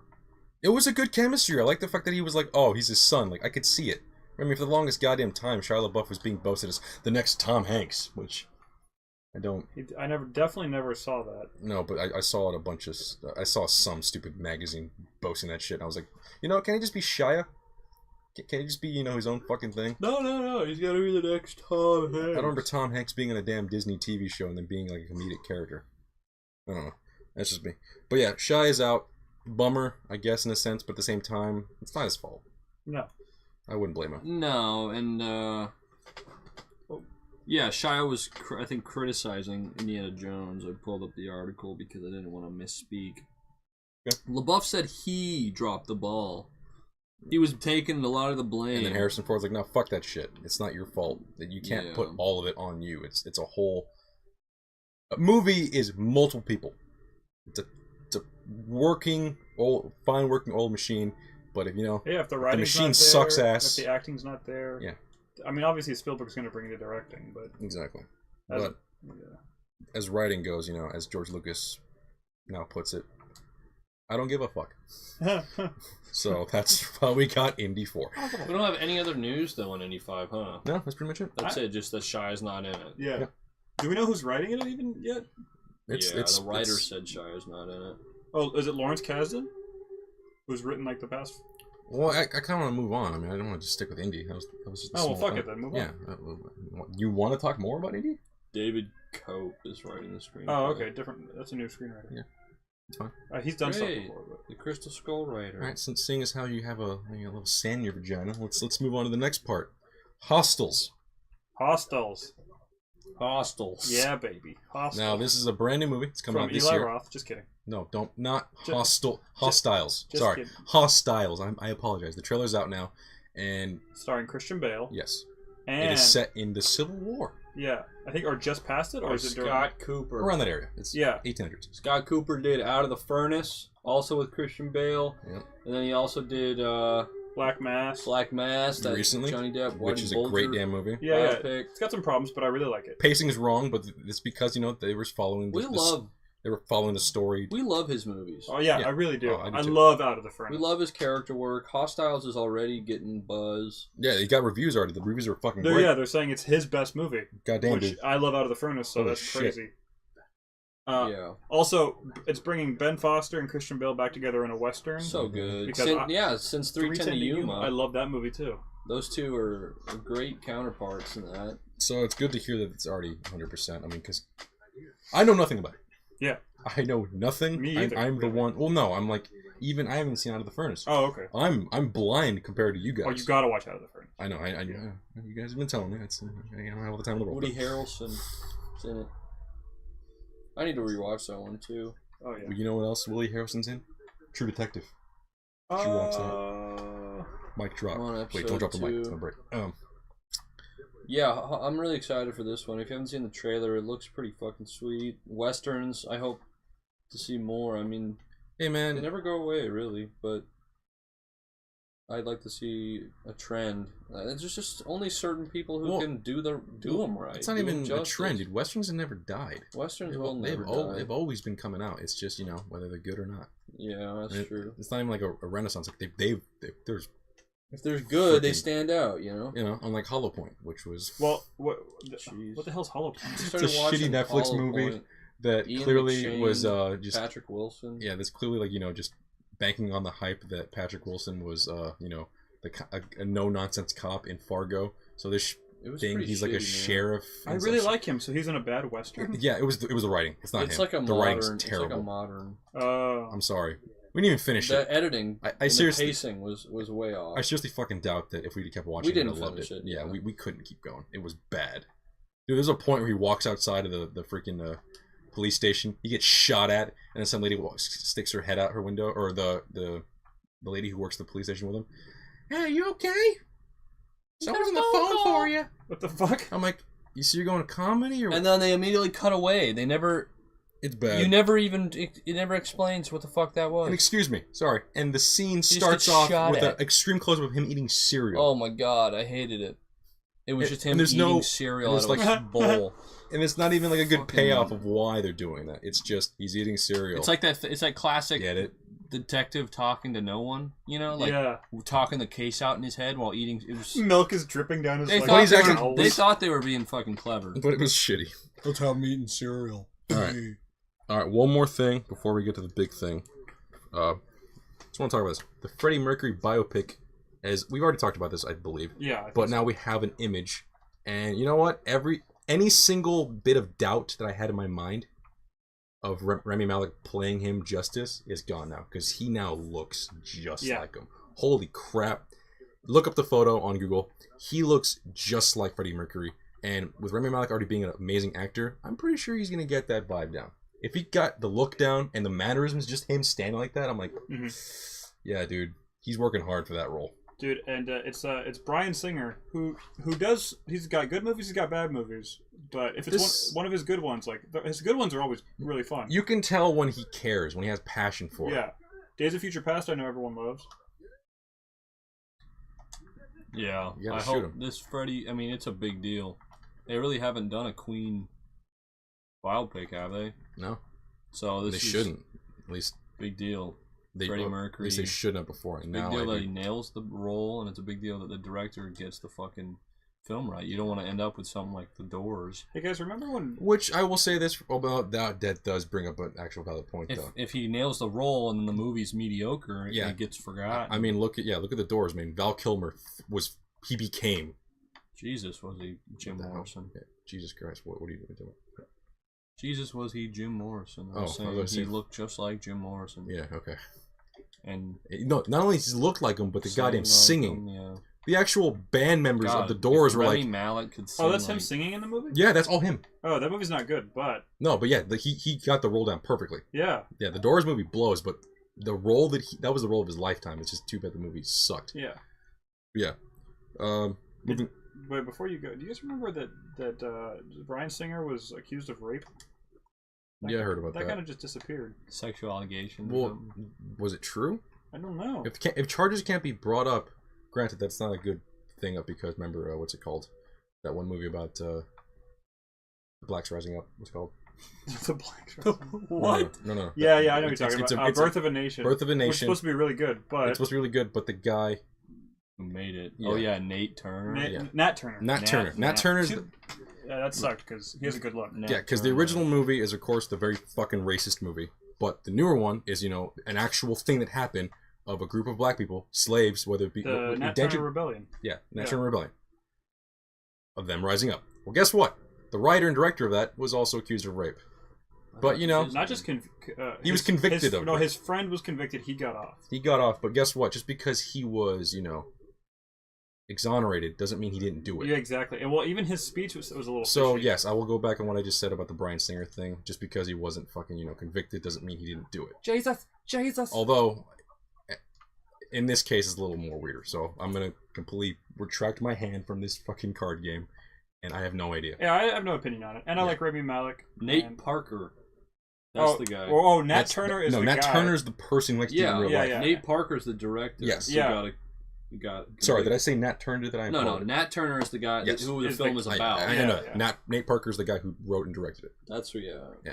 He was.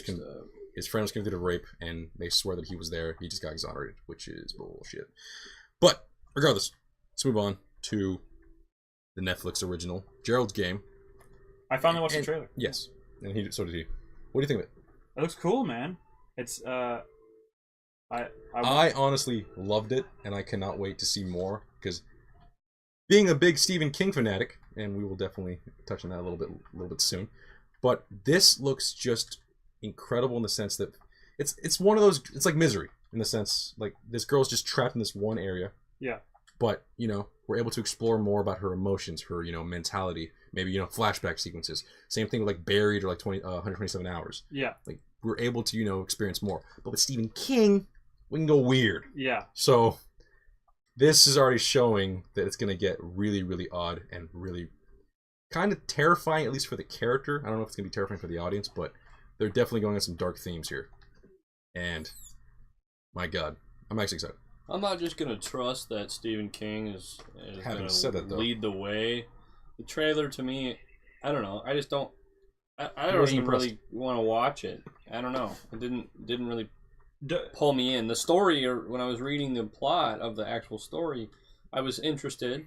And then seeing the trailer, maybe it's just a bad trailer, or maybe the trailer makes it out to be something I think it's not going to be. I don't know. It didn't convince me. It didn't sell me. I don't know. Maybe it's just me. Maybe I just don't want to watch that. Fuck. I think what hooked me is the person stuck in one room, kind of like I still haven't seen it, but that Tom Hardy movie you guys love, where he's in a car the whole time. Lock. Yeah. Like, that's what got me. It was like, you're gonna make an hour-and-a-half movie about someone in one place the whole time. Like, how are you gonna do it? Is it gonna be good? Because I like 127 Hours is good. I know you guys like Lock a lot. Like, yeah, but this is gonna be relying on paranormal things and psychological things, and the idea, at least what I was reading, was that someone called the Space Cowboy. What? That's what it is in the book. Taken from the Steve Miller song, the Joker. The Space Cowboy is someone who shows up in her dreams or in her visions, and the Space Cowboy is supposed to be like death. Yeah. What I saw in the trailer was just a blurry image of her husband talking to her. I'm not down for that. Her husband died, and in the book, she pushes him off of her, and he cracks his head and then has a heart attack. In the trailer, it looked like he just had a heart attack randomly. So, and I haven't read the book, so I don't have commitment either way. But I noticed the differences, and I don't know if I'm down. Before we continue, Crow's Mind says, "What's up?" What's up, Crow's Mind? That's not that Crow's Nest person from last time, the Kevin's bandmate, right? Crows. So you're saying, "What's up, dude? How you doing?" We still don't know who the hell you are. You're talking to me? No. Oh, Crow's Mind is the guy from last time. Yes. Oh, okay. He definitely is. Who are you? But yeah, well, even if you never tell us, it's fine. And Kevin is not here, sadly. He will be missed for the time being. No, he was here before. He was in the goddamn comment section. The eulogy was beautiful. He was literally the last person who commented. Shut your goddamn mouth. How long were you writing that speech? The one you gave at his death? It took me like 20 minutes. Oh, okay. Yeah, I just wrote it on the back of a You did napkin use at a Denny's. the Denny's, F-A-G-G-E-T word a lot. Or, Yeah, well. Or A-T? Hey, man, that's not cool. You don't man. need to spell it out. The audience knows. That's dark. Bad dog. All right, and now I don't know. What do you guys think of Gerald's Game? Oh, it's a terrible name, too. I like the title. Gerald's Game. I saw that the book is like over 400 pages long. It's one of his thicker ones. Yeah. And so I thought there must be more than the trailer, because I can see the trailer putting someone off, but there must be more to it. If somebody I'm sure there is. confidently was like, I'm gonna make a movie about this, and Netflix paid for it, like there's got to be more than meets the eye kind of thing. If you're gonna do a movie with one person trapped in a room, I agree. I want it to be good. But Me too. but it looked from from what I saw in the trailer. I like what I saw. Me too. I like the trippy vibe of it. I love the fact that Gina, what's her last name? Carano? Is that No, it? No. Gina Carano's No. the UFC fighter. Gina Gucciani. Gucciani, yes. I just guessed. That might be it. Oh, I might have to take Gorlami. Not never mind. That I got this app. It checks on me if I'm dreaming or not. It's like a lucid dreaming app. Don't do that. And it says, "Are you dreaming right now?" And I'm supposed to analyze my surroundings and figure out if I'm dreaming or not. It does it like 5 times a day. Sweet, bro. You're out of your fucking gourd. Okay. I could be dreaming right now. But yeah, regardless, let's move on to, well, the main event. The It review of this podcast. corner. Not that. Should we switch games now? Yes, we're definitely going to be switching games. Please, 'cause God almighty. Do you not? You just hate this right now? Meh. You just hate every aspect of this right now? Meh. Okay. I'm not a hater. No, you're hating. I'm an No. appreciator. You're a hater. No. That's fine. Hey there, neighbor. Yeah, How we do you saw do there, it neighbor? today. Wait, we gotta hold off on that, don't we? Hold the fuck No, up. no, dude. no. Hey, Hold up. hold the fuck up. Hold the phone. Hold on a second. I We're gonna some stuff. remember when we were talking to our boss's friend at the pool, and he was talking about how he thought Stephen King wasn't a good writer, but he inspires really great filmmakers. Yeah. Well, yeah, he was saying he's not a good storyteller, but he has the ideas are there. Oh, okay. He's an idea man, but he can't tell a story. That's why it takes other filmmakers like Kubrick or fucking Brian De Palma to take his films and make them into masterpieces. Yeah. A lot of his films have been turned into great films. The great Stephen King movies are like really fucking good. But it's because the director took liberties. Yeah. Well, yes and no, because like, isn't Right. I like. I mean, I don't know a Stephen Change King over. film that they did it exactly how the book goes. I thought Shawshank was pretty close, right? Shawshank is pretty close, but I guess They made Red black. What are you talking about? I guess what the hell's differs that? with Shawshank Red. You know that the character Morgan Freeman. Oh, Freeman's the- actually oh, white? He's so- like Irish. He's an Irish dude? Yeah. No, That was a joke. That was a joke, by the way. It had nothing. They made it red black, and I went, wait, what do you? You're right. They didn't change too much. No, but that's literally it. No, but I That's was all they hearing it changed. strictly colors. I was like, No, he turned red to black. I was like, No, what I mean is Kinda weird. okay. So Jesus. now I've established that the reason why this is messing up is the fact that just the PS3 is kind of acting up. Well, I guess we're just gonna have an audio issue from now on. oh, I'll well, just fix it fuck eventually. me. In the butt. What makes What is Shawshank wrong with stand you, out man? as What is it with you and anal things, huh? Shawshank is a short story. Yeah, It's not very long. So De Palma took that, made it not into. the Palma. I mean, fucking Frank Darabont. Frank Darabont. Yeah. God damn, one of my favorites. Yes. How dare you?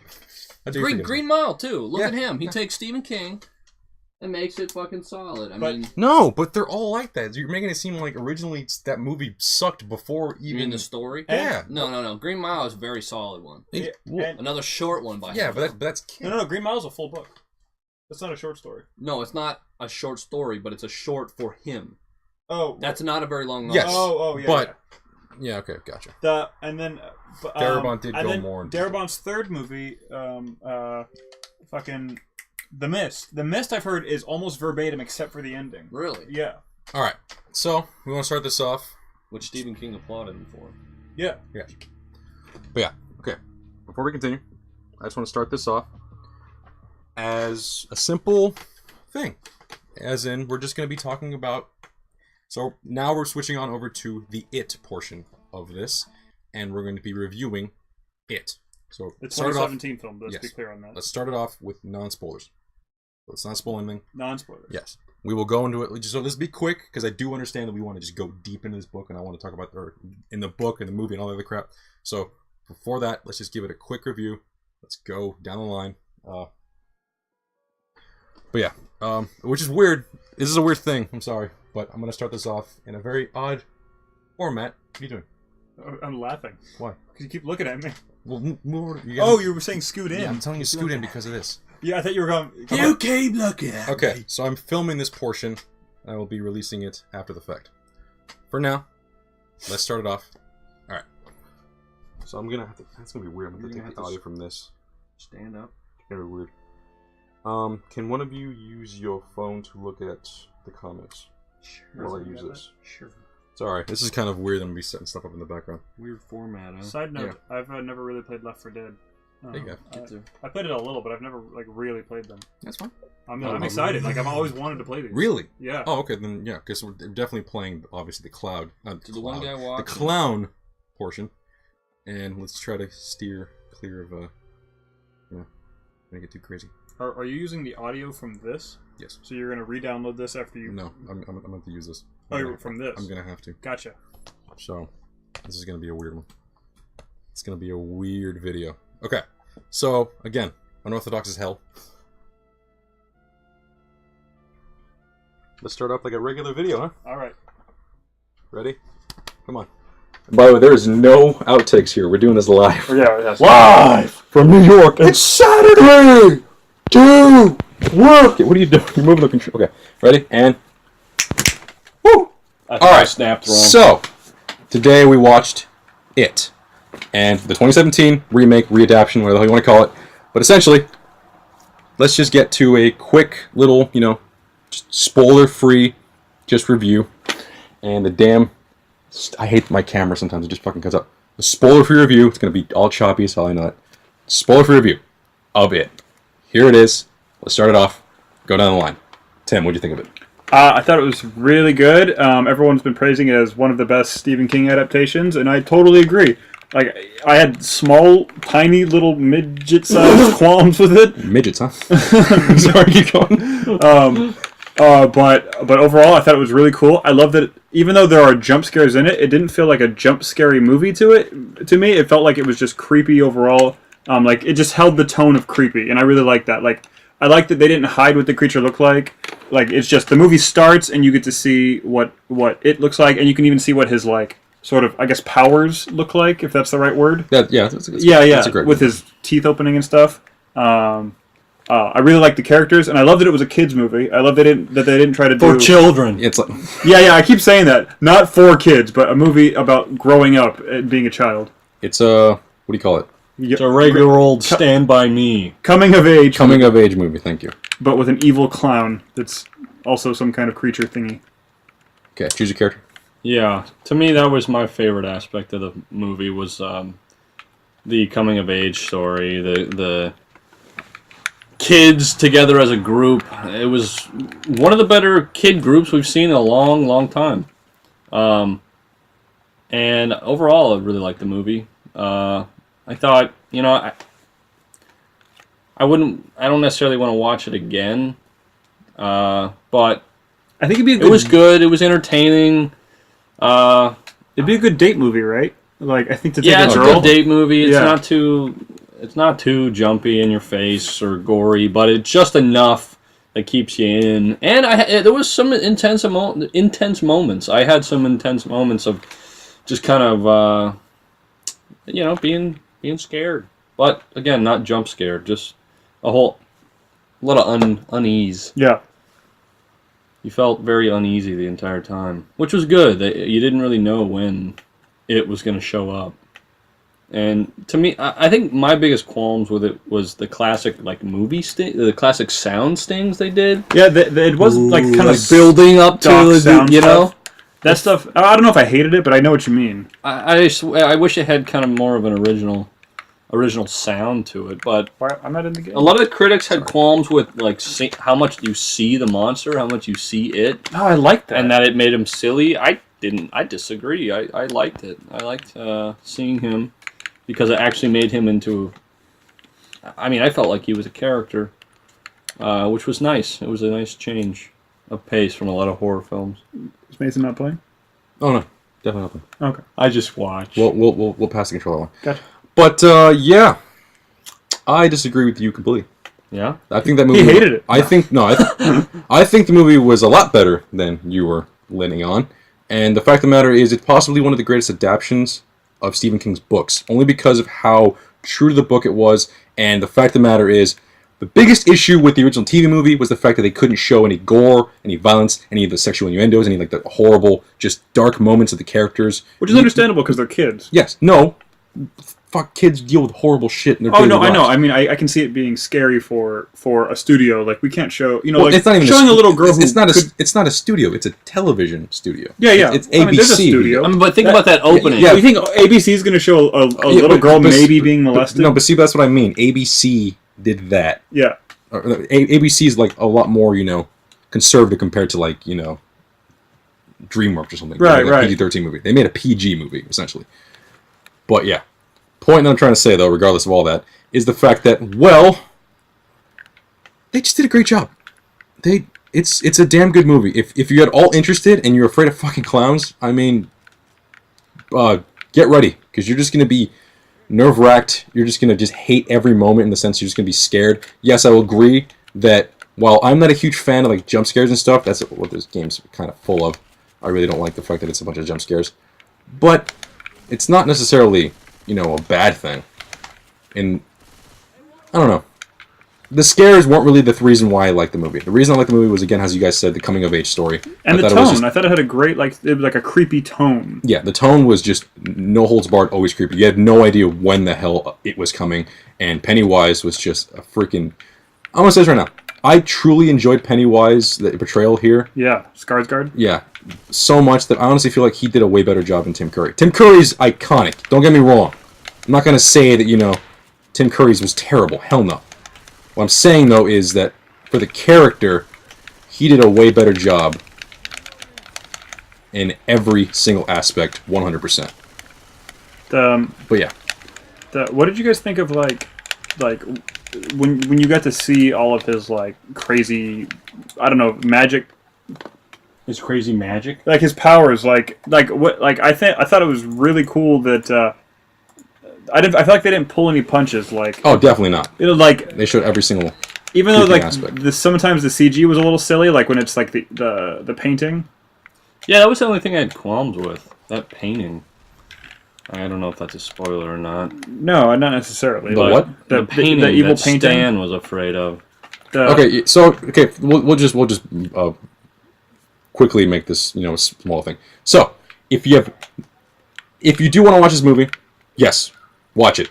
It's a great horror story. It's going to definitely scare a lot of people because it's got those vibes. It's got a lot of jump scares, but at the same time, it also has really creepy, just unnerving moments. And you're just going to love every single aspect of it.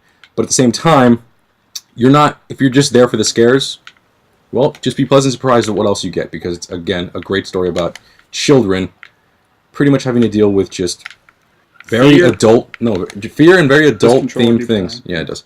I'll get new batteries now. But very adult-themed themes. So, it was pretty fucking funny. Oh my god. Finn Lockhart, is that his name? Yes. The kid from Stranger Things? He plays Richie, who was originally played by Seth Green. Great character. Great casting all around. It was just absolutely fantastic. You keep playing with that controller. We'll just let it be out there for a second. Yeah, he was funny. He had some good lines and delivered perfectly. Dude, all those kids did great in that film. Do you think he was trying to do the Shia LaBeouf thing where it's I want to cuss as much as possible in this movie? Now, not that he's trying to It's 11. Yeah, and not that he's trying to start... He was cursing a lot. Yeah, that's what I'm saying. I think he wants everyone to know, I'm not just going to be the Stranger Things kid forever. I feel like some of those kids are going to be stuck in that. Possibly. It doesn't happen as much anymore. I think he just got the role. They've been doing good about that. But don't you think, when they were casting, he's such a big star out of all those kids? Him and then the other kid, who's the kid from Midnight Special. Oh, yeah, the main kid, Bill. Bill, yeah, those two kids, I think, it's possible they had their pick of the litter. You know what I mean? Hells yeah. You're going to come to 2 stars, you're going to say, hey, I want to play, I want you to be in the It movie. Who would you like to play? We were thinking of you for X, but Because when I think of Finn, I don't think of the kid who's disgusting and curses. I would have picked him as the Bill character. He's the goody two, or even the really scared character, because he's a goody two. Stan or Eddie? The one who's afraid of like everything gross. Eddie, yeah. Okay, so yeah. Final words. Great movie. Go watch it. It's just as good as everyone's saying it is.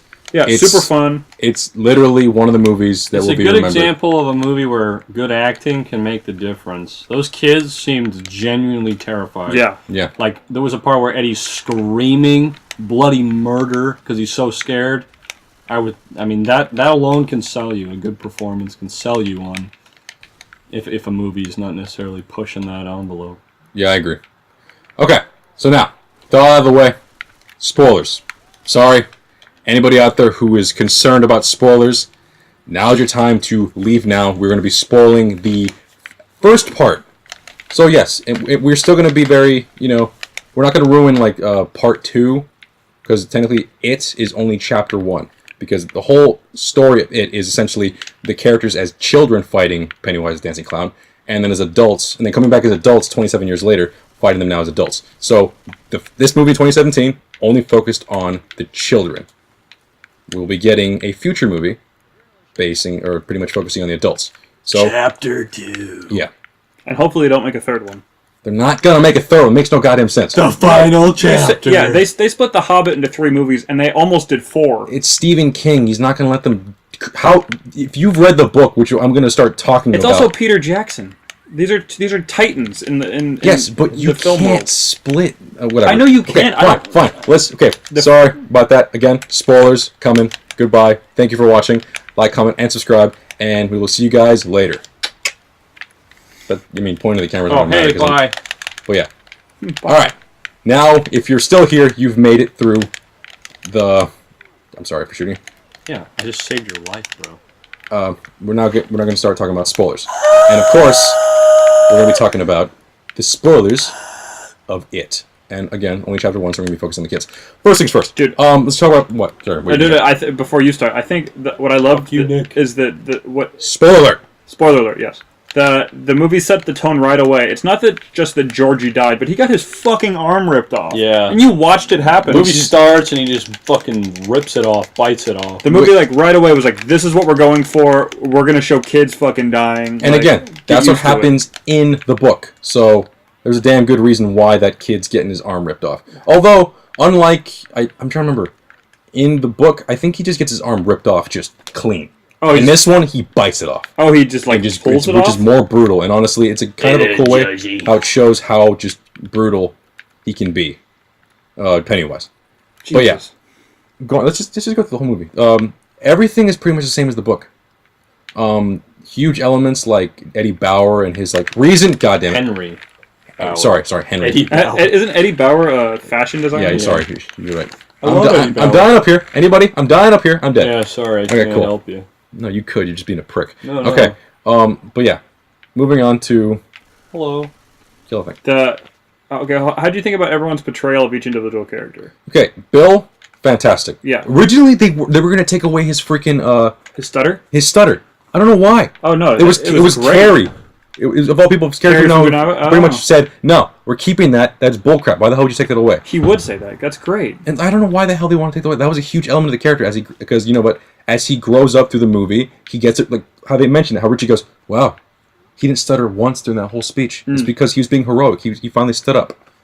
And it goes away when I haven't seen the TV show, but it goes away when he's an adult, right?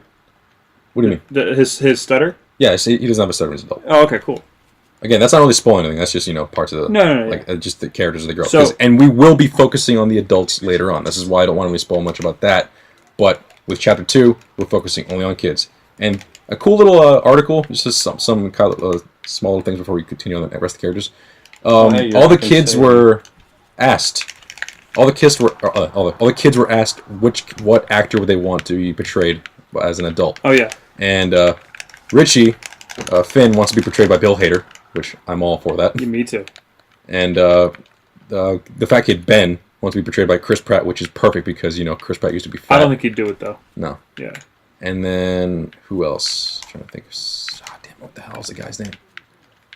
Whatever. But those, I don't remember what Eddie chose. If you want to look up the article, you can. But for the time being, let's go to the next characters and see how good they portrayed their characters. So what's the girl's name again? Bev. Bev? Dude, I really liked her. I thought she was like... They did her justice because originally, looking back on it, she was a very different character. Really? In the TV series? Yeah. She seemed like the much more mature out of the group, didn't she? Oh, I'm dead. Yeah, definitely. I thought she was older. Yeah, that's what it seems like. What I really liked that they didn't go with, I guess, in the book, they all run a train on her. Oh yeah, they all run a train on her. Okay, so yeah. I'm really glad that didn't happen. If you have no idea what the hell we're talking about, in the book, there's a lot more sexual stuff going on in the actual novel. Yeah, there's a hand job scene. What? Isn't there a hand job? Oh yeah, too? Henry Bowers getting a hand job from Belch. Can we just stick to From one who? point before we start jumping on the goddamn thing? Jesus Christ, man, hold on.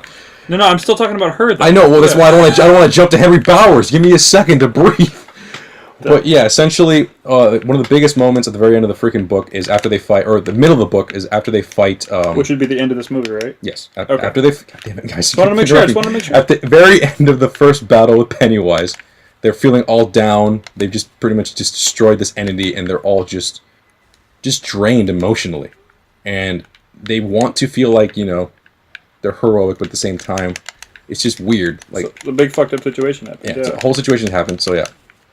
So hold the fuck on. No, just get out and say I'm trying, but you fuckers keep interrupting.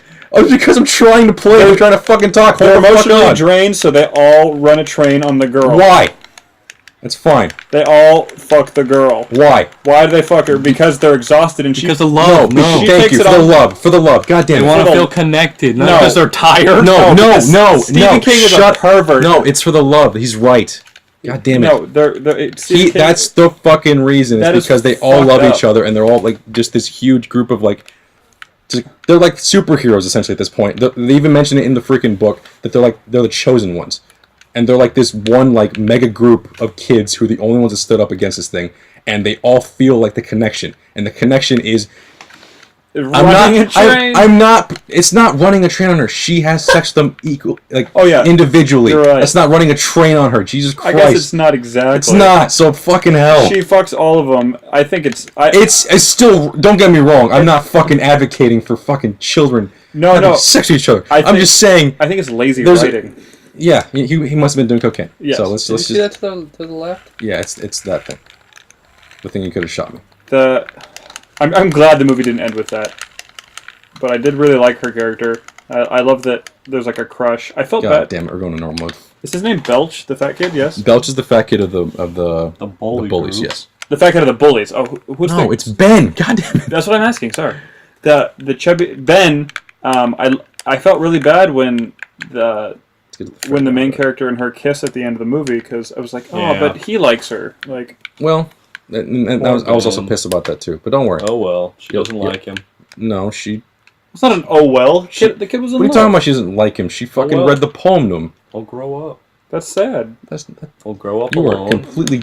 You were misreading that moment completely. Grow up alone because Bev doesn't love me. You are misreading that moment completely. God damn it. Okay, but yeah, let's go back to the characters. How do they all do good? Ben was perfect. The one thing I did not like, and now I'm realizing it, they kind of passed on. Again, they will probably fix this in the freaking sequel. But Mike, the black kid, he is essentially the one who. He's actually the guy who studies all this. Yeah. He's the one that does what Ben does. He's the one that pretty much points out, all this stuff happened back in the old days. He does that in the book? Yes. And then why'd they give that to Ben? I don't know. Weird. So it's kind of they literally just shoehorned Mike in this movie. But at the same time, I understand why, because in the future when they're adults, that's kind of the vibe he gets because he stays in Derry. That's not really a spoiler. That's just revealing that So what you think? Do you think in the sequel they're gonna do it? Ben stays in Derry because I feel like that would. No. Ben has to stick with the story. Otherwise, it won't work for the whole future aspect. Sorry for keeping Mike. What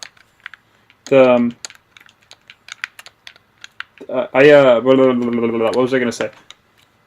Fuck. Okay. So this movie, it's 2 hours 15 minutes long. I was thinking about it. I think it breezes by quickly enough that they should have devoted at least 5 more minutes to why all the kids come back together. I thought it was just brushed over. Well, no. They just call each other up. No, they call each other up because Bev's missing. I'm sorry, it doesn't really matter. When one of your friends is missing, you can put all petty shit aside. You're coming to help your friend. But don't show that scene then of them all fighting if you're not going to have them all sort of reconcile. No, that proves to them that literally the only way for them to be friends again is when one of them goes missing. I know, but it's like I needed just a few minutes of just talking. I feel like that would have just wasted time. Of what? No, some character building, because what's his name? So the black kid. Mike. Mike. Okay. I thought it was Mike's whole thing about I just need to be solo. That was big and emotional for him. That was something where he felt like I need to stay alone. It's the only way that life works. Just like my father told me. He's dealing with serious shit. So I needed just 2 more minutes. That's all I ask of them going to Mike and Mike having to overcome selfishness is the wrong word, but.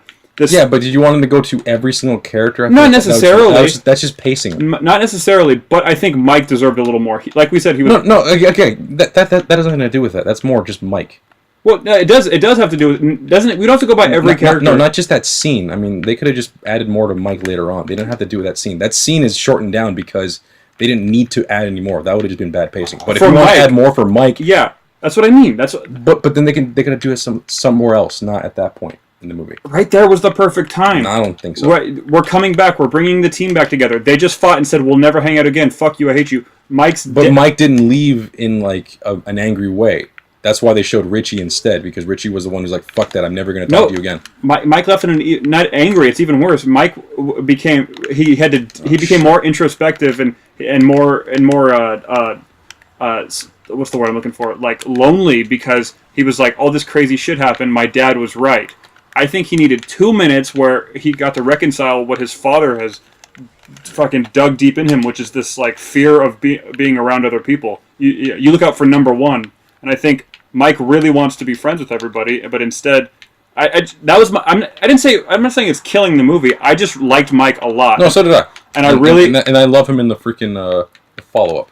And I just really think as an adult, he's a great character. He just needed just a second more, just because they were building it up so much, like, and because he's so crucial to the plot, bringing that gun and everything. Yeah, that's all I'm asking. I don't think it ruined the movie, and in fact, I'm just saying it shouldn't have been there. I'm saying. I think so, but I guess agree to disagree. Yeah, and like you said, he's going to be used a lot in the sequel, huh? Yeah, well, he's integral, so. I'm hoping they don't rewrite him out or just write him out of his main parts, because he's the main reason they even come back later on. Yeah. But yeah, again, that's not really spoiling anything. That's just the beginning of the story. Yeah. When they're adults. But yeah, moving on. So Mike, portrayed perfectly, I guess, in the sense, but yeah, they did take away stuff and gave it to Ben for some odd reason. Ben's perfect. Richie. Richie is possibly the best character in the sense of, like, compared to the old ones. Why the fuck do you keep blowing shit up when I'm around it? Tim, left trigger. It pushes back. I did not know that was a button. Jesus Christ. The audience doesn't know. I've never played this game. I know, but you keep fucking hurting me because I keep getting in the goddamn blast radius. Sorry. Jesus Christ. Sorry. Alright. But yeah, moving on. Here's a character I'm missing. Stan and Eddie. Eddie again, same vibe. Describe for me. I'm not good. I don't know them as well as you do. No, you don't need to know. They got them right. You know them now. No, which ones are Stan and Eddie? Stan's the Jewish one. Eddie's the hypocritic. Gotcha. And literally, I like them both. That sounds weird saying, "Oh, he's the Jewish one." Well, that's how the story portrays him. He's just the Jewish one. But legitimately, in the book and the old movie and the new movie, that's just where they go. It's like, oh, he's the guy who has. He did kind of feel like one of the weakest characters, huh? There's a reason. He was the scared, there's a reason for that. Most scared. Yeah, there's definitely a reason why they portrayed him that way, because that's how he is in the book and the TV movie. Yeah, not that he was a bad character. No, definitely not. Oh, crap. Who's the hypochondriac again? What's his name? Eddie. Dude, I really liked Eddie. Like, Eddie's as a great. character. Yeah. Who plays him in the original movie? Is it anyone famous? No, just some. He's actually he's the kid in that shower scene. I'm sure you've seen that one where it grabs the drain and stretches it out. Yeah. That's him. Hey there, dirty boy. And it's like, God damn it. You should have healed. Pass on to you, buddy. Yeah, I loved him, and I thought his character arc was really good too, because I loved that. Like by the end, he like almost didn't care that he was covered in fucking. Oh, exactly, because he realized vomit. that all this shit was just a placebo. That the medicine being a placebo is a huge aspect of his character. That's a big thing with Stephen King, huh? Like crazy parents. Crazy parenting. In the book, are the parents and everything addressed? Because the whole town doesn't really believe them. Yeah. That really wasn't addressed in this movie. Really? No, I thought they talked about it. Yeah, the woman walking away after Georgie's murdered? Yeah, and that's a clear indication like nobody gives a shit about this. She's staring at Georgie as he's looking down in the freaking thing. She walks back in, she walks back out. Now Georgie's gone and just a puddle of blood, and she just decides to just walk back in her house and not call the cops. Yeah, that was great. It was like it's set up to like adults. It's subtle. Adults don't see what kids see. I guess I just don't think they spent long enough. I thought the book they don't need to spend longer on that. Also, the girl's dead. The girl's dead doesn't see all the blood. Yeah. I thought like they kept hinting that like adults are. When they were talking about this movie, they said that there'd be a lot of paranoia involved, and the book does the exact same amount of like paying attention to the adults. They pretty much go every single time there's an adult, they don't care. That's it. They don't talk about it. They just talk about it later. Like yeah, no one else is gonna do anything about it, and they say in the movie like we're the only ones that could fight it. I see. And the mom too, like the fact that she's been telling her son that that he's sick, like that. I thought that was. I just want to know. I guess I just want to know more about what the fuck is going on with the parents, because there's. Well, no, it's just the same thing that's been happening with the kids. Like a lot of people they've known for all those years just died and disappeared. Yeah. And they know it's something but they just don't leave because they're afraid. And at the same time, if they try to fight it, they'll die too. It's just fear of death, but at the same time, they're like too. It's also it kind of has that hot fuzz thing going, which is like everyone's been dying in this town, so it's just normal now. Yeah, it's like, what are you talking about? Accidents happen all the time. Yeah, it's just an accident. I don't know what you're talking about. Nothing's wrong. Even though goddamn well everyone's dying. But I think they also did a good job of establishing like the idiot parents too with the kids studying everything. Like he's like, does anyone else know that it's 6 times the national average how many people go missing here? And you're like, right there I was like, oh, these kids are like more aware of things than adults are. Yeah, why did Ben? It's like he spent his whole life researching that. Being lonely does a lot of crazy shit. Makes you do a lot of crazy shit. I guess. Especially when Ben's the only character that didn't actually feel like a kid to me. Especially when you're a new kid like that. You kind of want to know why everyone's acting the way they do. Okay. I guess. I saw it. I agree. The witch? Oh god, that's the witch. Oh god. Don't look at it. It's because the audio's... Oh, I saw the witch. Great. Don't worry, I'll come save you. No, she's coming. Where are you? She's right there. Die, bitch! Yeah, take her down. I killed her with a guitar. Jesus. Okay. Almost died there. What else you guys want to talk about? One huge aspect that I just loved about this movie was Pennywise.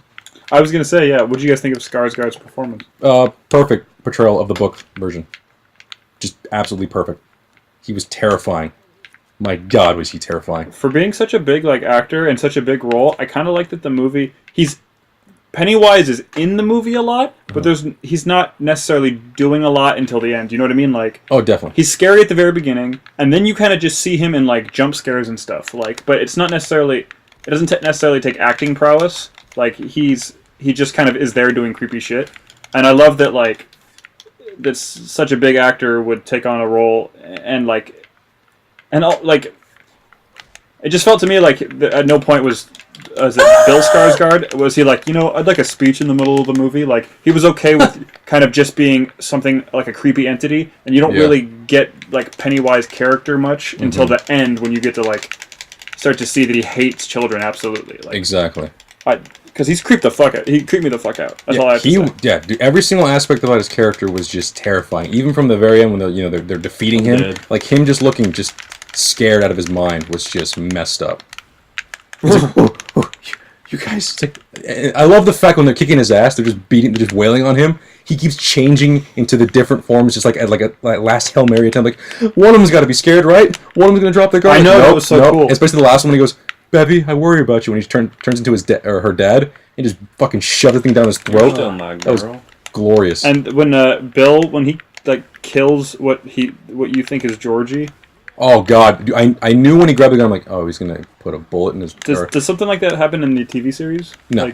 No. He doesn't kill Georgie. No, it's what it comes down to is you're not real, and he just disappears. Oh. And then he uses the unloaded Oh yeah, because one of the huge Rails aspects going. about Pennywise Dancing Clown is that you give him strength by being scared, but if you believe it against him, like if you believe it that like a gun or something will harm him, it'll harm him because that's all it pretty much. Really going back in like the lore of things, according to the book, Pennywise is like an ancient being that just surpasses time and space. He's just a god type character. And he feeds on fear, right? Yes. Yeah. And it's like, it's unrational. Well, how the hell could someone feed on fear? That makes no goddamn sense. But he's just like this weird entity. I guess he'd be like, what, fear incarnate, I guess? I don't know. That's a weird way of putting it. Yeah, and yeah, that's that whole scene was like, when the empty gun doesn't, like, starts to hurt him, it's like, it's more that, like, that he had the balls to pull that trigger. That he was like, I'm not scared of you anymore. And that's what hurt him most, right? Yeah. I love that. God damn it. Oh. Anything else you guys want to talk about the movie? I mean, I know we can just literally just start spoiling the actual ending. Henry Bauer comes back. Oh, Henry Bauer.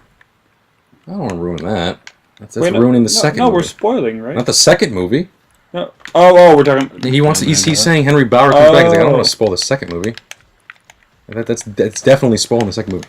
I don't want to do that. But the thing is, okay, one thing about Henry Bauer is that in the TV movie, he didn't kill his dad. This version, he kills his dad, just like in the book. Because the thing is, it's not even mentioned. Like, it happens after the fact. We never get a detailed description of how he kills his father in the book, if I'm remembering right. God, why is nobody here? He died. Fucking, my teammates are just letting me freaking get murdered over here. I'd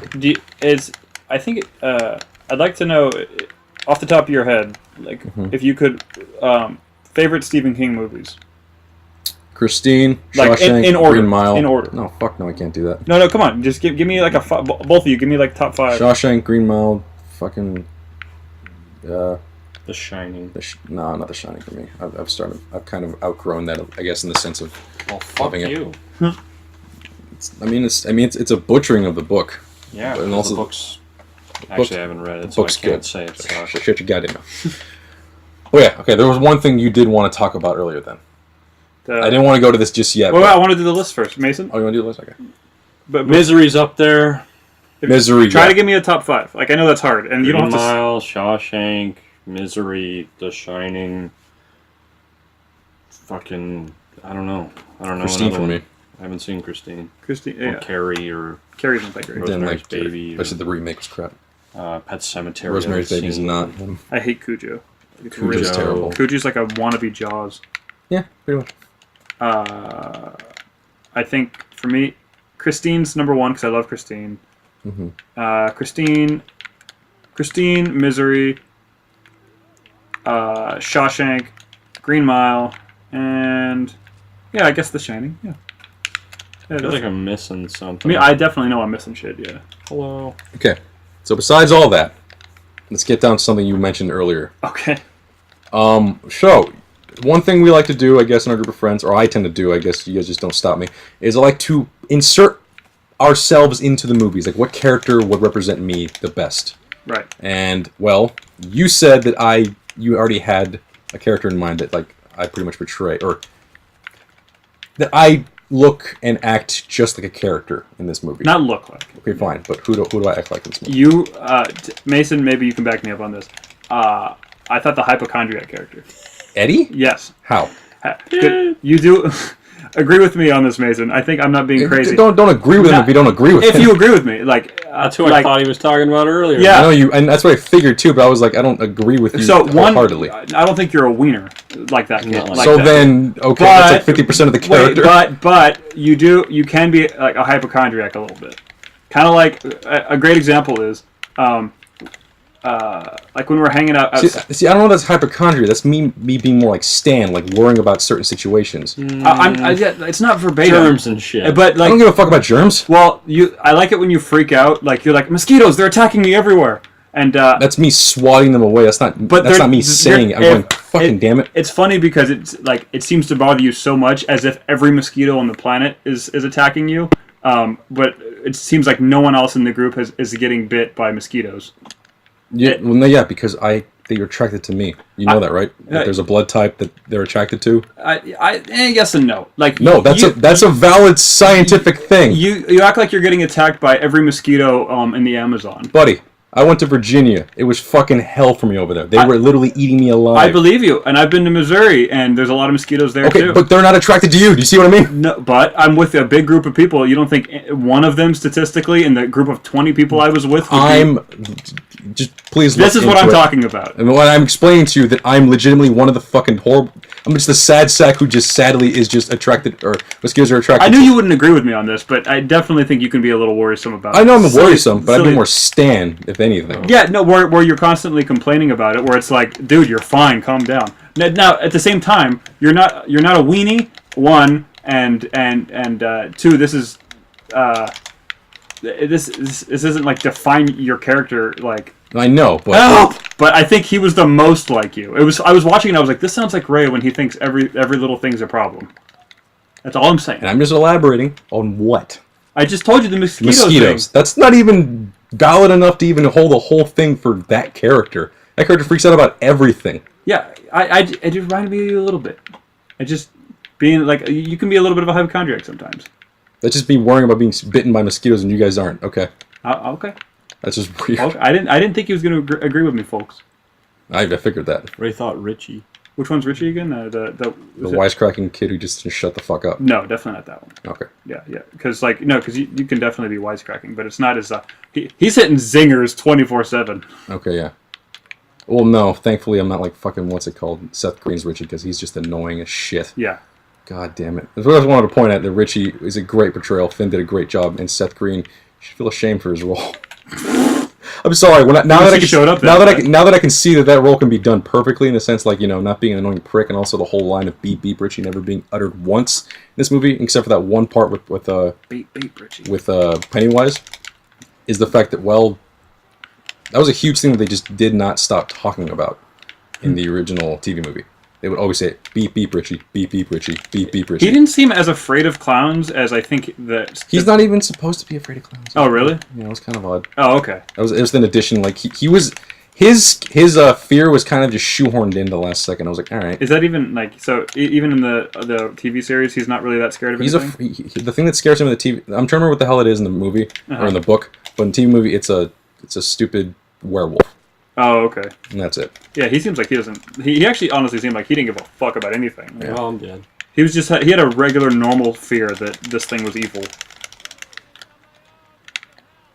Some bitch is laying in the middle of the fucking road. That's you. Nana? Attacks me. Nana? Why are you referencing at a Nettie? Nana? Ray thinks I'm Bill. Bill is kind of the science guy? Yeah. That sounds like the main character. Yeah. See? Yeah, Done. I can see it. Done. Yeah. I was gonna put you with... Maybe also... I said you're Bev, Tim.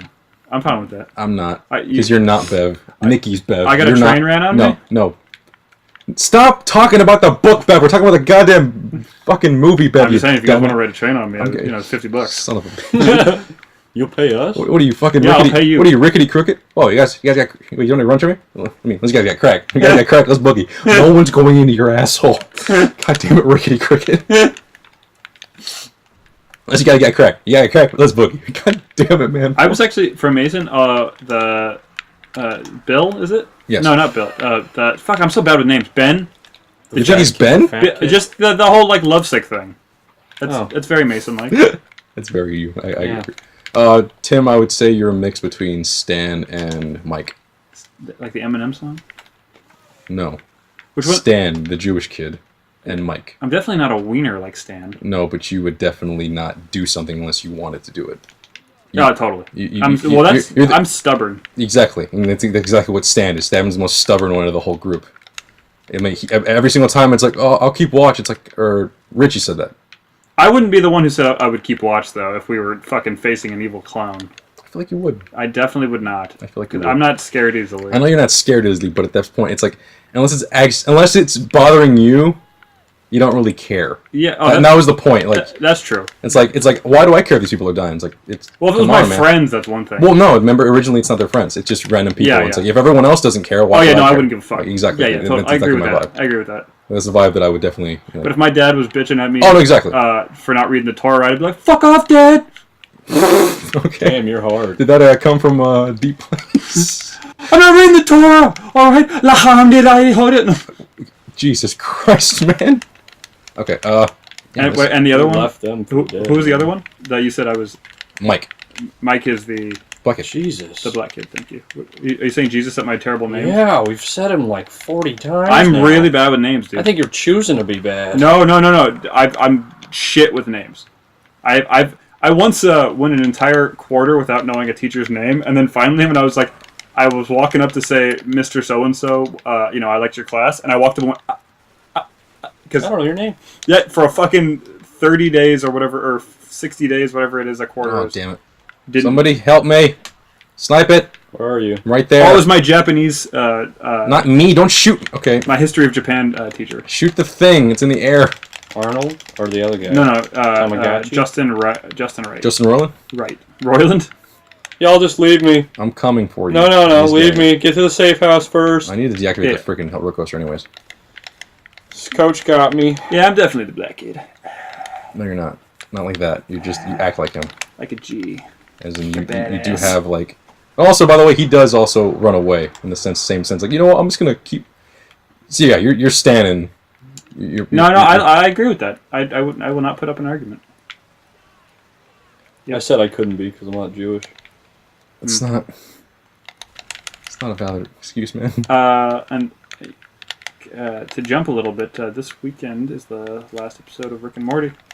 It's not the last episode. Ever. No, well, not ever. No, it's not the last episode. It's not the end of the season? No, it's Oh, not. sweet. Dude, it's only like 6 episodes. They're not going to end the season with 6 I thought episodes. they only do 8. They do like 10. Do they really? Yes. Sweet. Well, I'm glad to be wrong.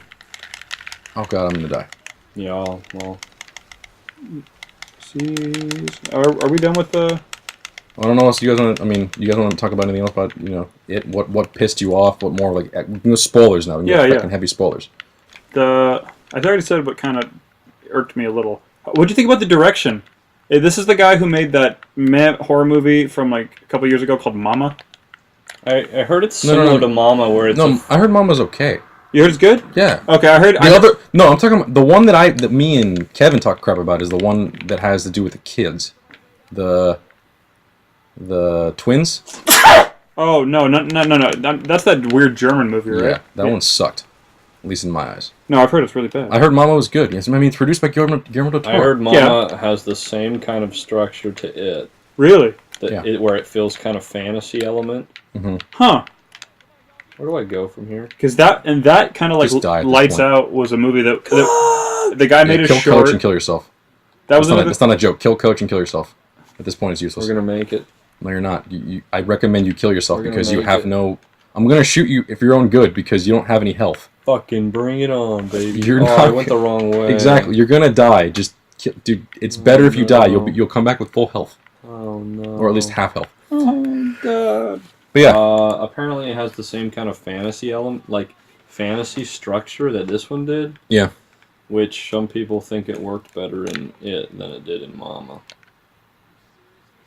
But I haven't seen Mama, so I do not know. I like the whole vibe of Henry Bowers being a complete shithead, but like, I didn't buy the whole reason why he was just because his dad was abusive. He needs to go around killing kids now. He was carving his fucking name into Ben's stomach. No, I thought he had a decent, like, I got it right away. Maybe it's because we've seen that character in movies before, but I kind of got it right away. I was like, this kid gets abused. I got it too, but like, no one's this psychotic. Yeah, granted he did shoot at his feet, so that is pretty fucking... You know how, like, in Stranger Things, the bullies are, like, fucking psycho murderers, but they kind of feel like they I don't know, it doesn't feel necessarily earned. They feel like just little cunts. Yeah, okay, you're right. Not that this one's definitely earned. Yeah. I thought it was, like, decent. Mm-hmm. And I think good on a movie to go into the bully. Like, that humanized him for me. I actually, in that moment, when his dad's fucking firing the pistol by his feet... Yeah. Screaming in his face. Dude, like, right there, I was like, oh, I kind of feel for this kid. I felt for that. I thought he was going to join the group.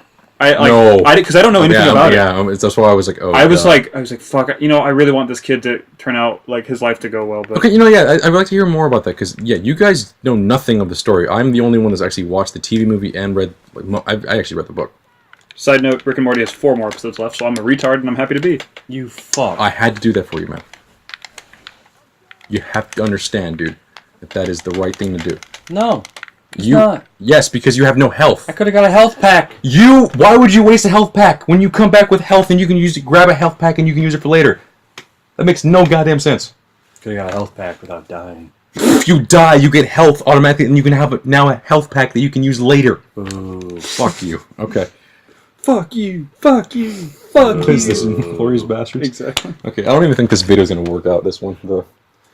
I was trying to test it out, but whatever. We weren't looking at the camera at all for a lot of it. No, it's fine. I was.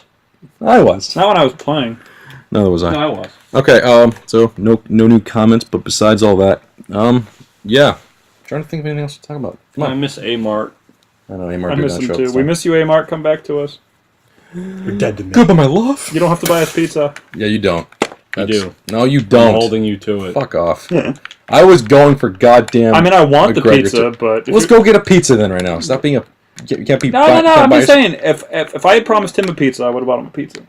No, because you're a stingy bitch and you would not buy yourself a If pizza. I promised someone a pizza... You would not buy yourself a pizza. I wouldn't buy myself a pizza. Well, you just said if I promised him. So If I promised him a pizza... I try to keep my word. I said Tim, sorry. I paid you back, even though it took, like, for a long 4 time. fucking years? Yeah, no, wait, it wasn't 4 years. Fine. Oh, I'm sorry. 2 years. Is that any better? It was 2 years, but I was broke for those 2 years. 2 years! Good thing there wasn't interest. I would have been butt Fucked. Yeah, it'll be like, $9,000. $9,000? Yeah, with the 2% interest, and you taking fucking forever. $9,000. And also a gratuity fee. Yeah, because you know what? I'm just being really gracious. And for $15 2. for being a retard. Okay, you know what, man? Don't give me ideas. Alright, trying to think of anything else. So yeah, just be excited, I guess, for the sequel, because I hope it's good, man. I'm hoping they do the writing justice, because... It'll be hard to compete with this, because what I loved about this, like we've said multiple times, is that this was a coming-of-age kids movie, which I'm a big fan of. Like, I love Stand By Me. Yeah. So, it'll be really hard for me to sink into a movie about adults, but... And the thing is, in the TV movie, it was boring. Goddamn, the TV movie sucked. The last 2 hours of that thing, or whatever, the last hour and a half, because, you know, if you watch it with commercials, it's 4 hours, it just drags. The kid's story is just so much fun. You get to, you know, introduce all the characters. You get to see, like, what makes them tick. Them all, you know, band together and all that shit. As adults, we just get shitty montages of them being adults. They're just boring adults. They're nothing like what they were when they were kids. It's just...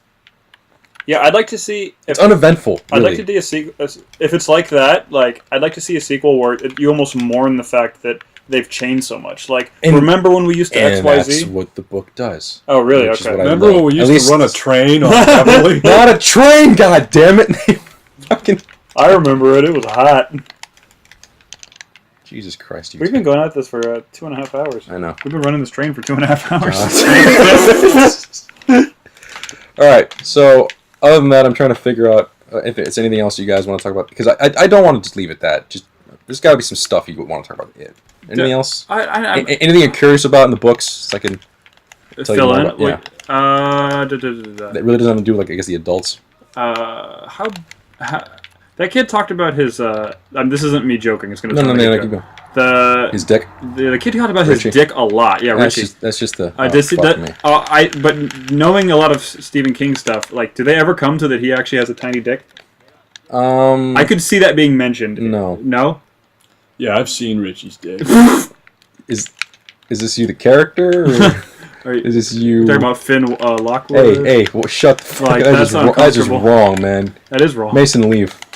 Jesus, I didn't say anything. Oh, really? You're implying a lot of nasty shit. Leave now. I was saying one of the characters. Not the hunter.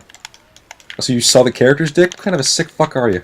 The characters are saying Hey, that. every time we come back from the circus, you know, when it comes to Ventura, can we run a train on someone afterwards? God damn it. I really hate the fact that I just... I hate the fact that I mentioned that before. Yeah, y'all know. No, I knew about it. I know you did, but Tim did, and I told him, like, oh yeah, so how ours is going to be? I'm like, being very Richie right now. You are not Richie, buddy. I'm just right now I'm being very Richie. I'm totally Richie, bro. I'm so Richie, bro. Greg, you know what? It's just going back to that. Greg, if you're listening to this, that's the character you. Oh, that is Greg. That's Greg. But I'm sorry. No. Greg doesn't. Greg doesn't have zingers. No. He's the fucking TV movie version of Yeah. Richie. Which means, Greg, stop. Your jokes sometimes are not funny. Sometimes they are, but most of the goddamn time they're not. I know Greg has replied to this too. No, my meme game's strong, bro. I don't give a shit about your meme game. Oh god. I love you, Greg. Yeah. The funny thing is, he's been dying for me to say that, but he won't hear it because he won't hear this goddamn podcast. I'll never listen to it. Exactly. Greg's dead. Greg's dead, bro. So everyone who's not in this room is dead to you, isn't it? Okay. Is that so? Might as well be. If you open that door when this... Oh, I'm sorry. I thought you were dead. No, It's I'm not dead. I'm in the room, bro. God, I hate you. You were just as bad. Burn in hell. So it was pretty good. Yeah, great movie. I recommend it to I everyone. think at this point it's a little too late to even say that because we already just ruined the fucking ending. Yeah. Yeah, Pennywise dies. They beat the fuck out of him. Sort of dies. Well, they beat the fuck out of him. Oh, that's what I wanted to say. I was telling this to Nikki. What I really liked about this was if they never made a sequel to this movie, it ends perfectly. It ends with him falling down that well and them agreeing to a blood pact that maybe he's dead, but if he's not, we come back. And that it left like I felt full and satisfied because it didn't do this thing a lot of movies do where it's like stay tuned for the sequel. This movie was one solid film. Will return. Exactly. Yeah. How many fucking hunters are they gonna send our way? Because if you look at all the best sort of film like franchises, I think what they do best, say Back to the Future. Yeah. Each Back to the Future ends as one solid movie. Yeah. If they never made a Back to the Future 3, and not part 2. Okay, yeah, part 2, but part 2 could have easily is more what I mean. Part 2 ends and you feel rounded out and full, even though You're right. There's the winter. No way, dude. Take that scene out. Take that scene. No, fucking Doc missing. No. You can't. Not that. Change it slightly. And that's why that. By the way, 2 isn't as good as 1. Like so. I know. Yeah. That's but my point is like, okay, what's another good sequel then? If I can make this even better, The Dark Knight. The Dark Knight ends, and they have some hints that more could come, but at the same time, it does leave you full. Gotham is forever protected by this guy in this fucked up city. No, I agree with that. That's exactly the same vibe I get from this one. The whole chapter 1 thing, it's like, oh god, there's another one people don't fucking know. And Batman Begins, they weren't even planning on making a sequel. Nope. They just ended with that Joker card. Again, that's telling you that was supposed to be just like year 1. The world lives on, even though you say they never made a Dark Knight. Like the world would have lived on in your brain. You would have been like, oh, he's Batman. He protects Gotham. And then when we get, it's like, oh, nice little, wait. Nudge, nudge, wink, wink to the Joker. This is his calling card, like, oh god, the Joker. Yeah. And little did we know we were going to get one of the best portrayals of the Joker ever. Right. That's all I'm saying. Is like I like that this ended like that, and they could Dark Knight it and make a sequel that people think is better than the. I'm the one guy. I'm hoping who likes Batman Begins more than the Dark Knight. Yep. You're sick. You're full of crack. I love it. You're full of crack. You got some? It's just a movie. No, it's a great movie, but I love it. It's better than the Dark Knight. For me, it is. It's fucking reaching, bro. It's fucking reaching. Oh, I get it. The fan, everyone's gonna yell at me. You're a loser. It's not a fan thing. It's just you're just wrong. No, I disagree. What? It's so good. I agree, it's good, but buddy, you gotta elaborate why it's better. For me, I love the whole like if you devote yourself to an ideal thing. Like I love they turned like Batman. It's not who you are underneath. It's what you do. His voice is not as ridiculous in Batman Begins. It's It's at its worst in The Dark Knight, even though I love it too. But why do you want to kill me? I love him in all of them. No, me too. But like I think Batman Begins for me, it's just the whole idea of a man devoting himself to something so deeply that it's like it makes like all the dressing up like a bat shit not silly. It makes it like this guy who I truly believe would do fucking 6,000 sit-ups and push-ups, and that's the only reason I love it. Now having said that, I get why the Dark Knight everyone loves. It's the shit. Like definitely, I agree. It's a cool interwoven plot, and you love the villain just as much as you love the main character, and yeah. So I'm not gonna argue, but Batman Begins does it for me. I get my biggest boner off that one. Well, in this case, I would definitely agree that more than likely it chapter 1 will be a lot better than chapter 2. Probably, yeah. It's not probably. It's yeah, you're right. You're right. If they're going straight from the book, which I'm hoping do at this point, be creative with it. Do some creative liberties, spice up the story a little bit, but still, focus on the right themes. Just make it better, because the TV movie, again, the fucking adult section is just god awful. That's too bad. But yeah, I don't think of anything else. There's a hunter after me. Well, he's got you. Yeah, too bad I killed him. Someone help Coach out. That's not gonna happen. Oh shit! Put me in, Coach. Is that it? Are we done? Oh, I'm trying to establish anything else you guys want to talk about. Any points you really wanted to touch on? I think that's where I'm coming from with this. Like, I mean, I think I hit everything I want to touch on. Yeah. Is there anything like I'm trying to think of? It's like trying to think of any other characters that they either destroyed. I do like the fact that they finally, the scenes they added in. Okay, Henry Bauer's dad's death. The character Patrick missing. He really wasn't even in the original TV movie. He goes missing in the book, and it's a big moment. And it doesn't really affect the bullies that much, though. Yeah. Which it kind of does. It should more, at least. Oh, I got a question then. In the book or in the TV show, I really felt like they were setting up a thing. It just emotionally felt like they were setting up a thing where, when they're adults, the bullies are going to talk about how they felt like shit for being terrible people. Oh no. No? They're everyone. For the first things first, Belch is supposed to die. Okay. I don't know why the fuck they didn't kill him off. Nice job. The other guy who's just useless. The guy who with like the fucking blonde. Yeah, the blonde hair. I hated that guy just on principle.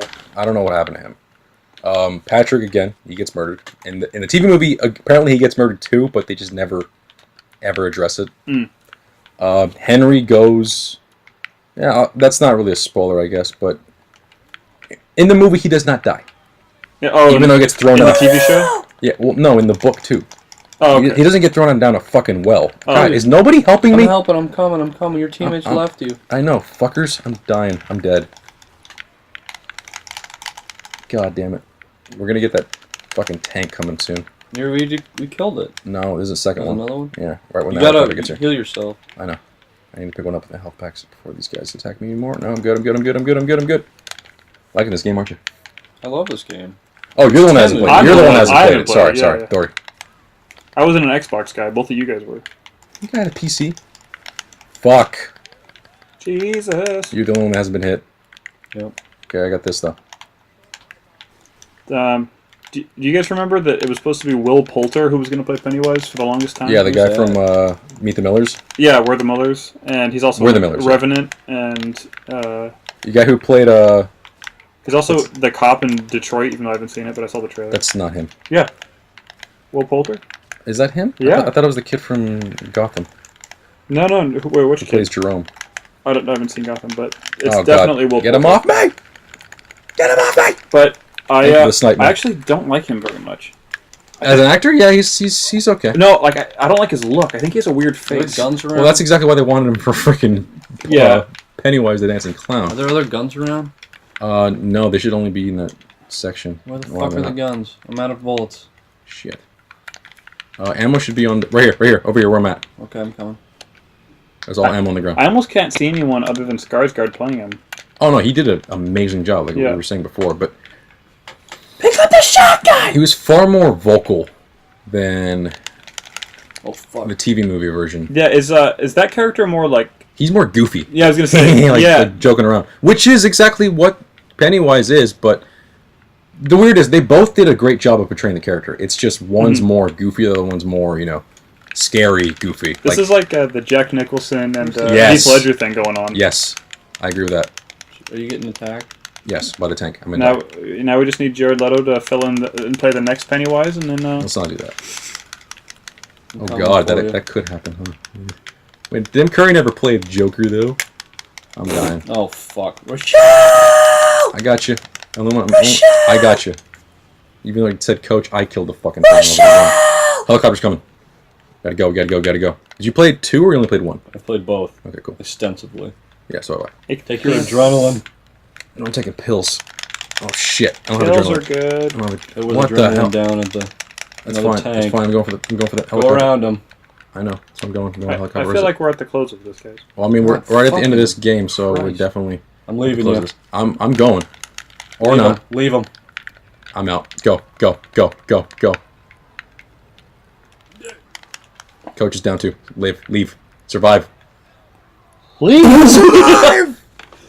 Well, the gambler got away. luck for you guys. Oh, wait, are you Coach or Nick? I'm Nick. Okay, Are you're we Nick. still alive? I'm gone. I mean, are we still alive? Yeah, we're still alive. Oh, who's here? I think nobody. That's it. One person, maybe. But yeah, I loved it. Fantastic. Man, it was Great pretty. movie. It was good. I'm on Mason's side. It was good. I think I liked it more than Mason. Yeah. I think only reason is because I just, as an adaptation, it was fucking spot on. Horror-wise, not really terrifying for me, but it has that good, creepy vibe. Had some really cool effects and really cool moments that I... What did you guys think about when he jumped out of the teleprompter, or what do you call it? It was pretty terrifying. I think they pulled Dude, off that was cool. Pretty. That's a hard thing to make look pretty good, but I think they made it look Projector? cool. That was freaking insane. And he's huge. Yeah, I like that a lot. That was, and especially when he's coming after Bev, and all of a sudden, Ben just opens the door, just poof. Yeah. I don't know. No, he turned himself into a dug lot that, of cool yeah. things. That was pretty cool. Goddamn. The time when he opened his mouth with Bev and The three- completely you see the three lights. And then we see the deadlights. Well, before that, remember how when it's opening slowly, and then you could see the creases in his face ripping as he opened his mouth further? I was like, oh! Yeah. They did a great job with the freaking CGI in this. I think I like that the effects, they didn't try to push it so hard to make it look like super duper real, like, you know how like something like Star Wars, that's photorealistic. I think they were okay with having slightly lower than that. Like, I could tell when CGI wasn't present, but the tone of the movie, for whatever reason, maybe it's just because Pennywise can be silly at times. Like, I was totally fine with. I was like, that looks like comped in, but I'm okay with that. Like, Yeah, what'd you guys think of when he was dancing and he just has his head? Oh, how and the his camera's legs are moving going? on it? dude, that was cool. That was cool. was creepy. That's a really simple effect. You just you just track the face. His dancing. Yeah. Just to see him dance. That was weird. That was Yeah, because he is the dancing. Yeah. Also, you guys, anytime you guys ever saw his eyes doing something, that was the actor. No shit. That wasn't CGI. Oh shit. That was strictly, he can literally move his eyes independently. Oh my. So that was all him. It's creepy Those as fucking Skarsgårds. They're all fucking fantastic. Who's the first one? Their dad is I know he's most famous because he's the scientist in the first Avengers movie, There we go. but he's also he's in fucking Good Will Hunting as the other professor, and they're all Swedish, so he's in all these really good Swedish indie movies, like some Lars von Trier movies. Talking about Peter Skarsgård? Is that his name? I don't know. Or Bill? No. This is Bill's Bill. the main This is guy. Bill. Yeah. This is Bill. It might be Peter. It might be Peter. There's fucking 6 Skarsgårds. And they're all great. Yeah, and also the youngest one is now acting. And they said there's 2 more, and they're not actors yet, but that's because they're 3 and 5. It's like a goddamn legacy. Yeah, they're like the Wayans brothers, but with Oscars. Alright, Wayans so fam. I think that's all. I don't know what to add in. No. Checking your phone. Alright. So yeah. Great movie. I recommend it. Oh, I never got to play these. I never did too. Well, I mean, it's the actual ones. Yeah. I've You played those. don't have them? No. What the Well, that's the stream. Thank you guys for watching. That's it. It's a podcast. Podcast, sorry. Live stream's a different thing. Podcast is when we just don't care about what we're playing. We're just talking. Jacking it? Did you just slap me? Okay. So, thank you guys for watching. Like, comment, and subscribe. Make sure you hit the little bell on top to make sure you get notified of future videos. And I completely disagree with you calling me Eddie. And I'll guess I'll see you guys later. Stop slapping me. Bye. I think I'm more of a Richie. No, I'm not Richie. Nana? That was a good podcast. That was okay, especially for how kind of rogue we were going. We were definitely going rogue, but it felt fun. You really think I'm like Eddie? Yeah, a little bit. Just sometimes. Not like Richie at all. I know you were thinking Eddie, and I was like, God damn it. I think Me being attacked by mosquitoes is a real fucking thing. And I'm not gonna argue. I'm gonna argue because it's a goddamn real thing. I'm not gonna argue. Just because you don't doesn't You happen. can be to you. you're really Richie-like, or especially I don't want to be Rich. I'm talking about Eddie. Wait. I want to say that Mason and I were talking about this the other day. Like you at a party is really fun. Don't bring me into this. Yeah, no, don't bring me into this. You don't turn the stream back up. No, No, you at a party is really fun. Like, when you're at a party, like, you're in the zone. Like, I was thinking at Greg's party, especially, like, the more beer that entered you, I don't know, you just get really fun. You're like, You're not fun at any other otherwise, you're a piece of shit, but... Oh, that's fun. And I think part of it is because beer lets you, like... Why don't we talk about this in the stream? I don't know. It's been great. Yo, you want compliments during the stream? No. I want your fans to know that I like you.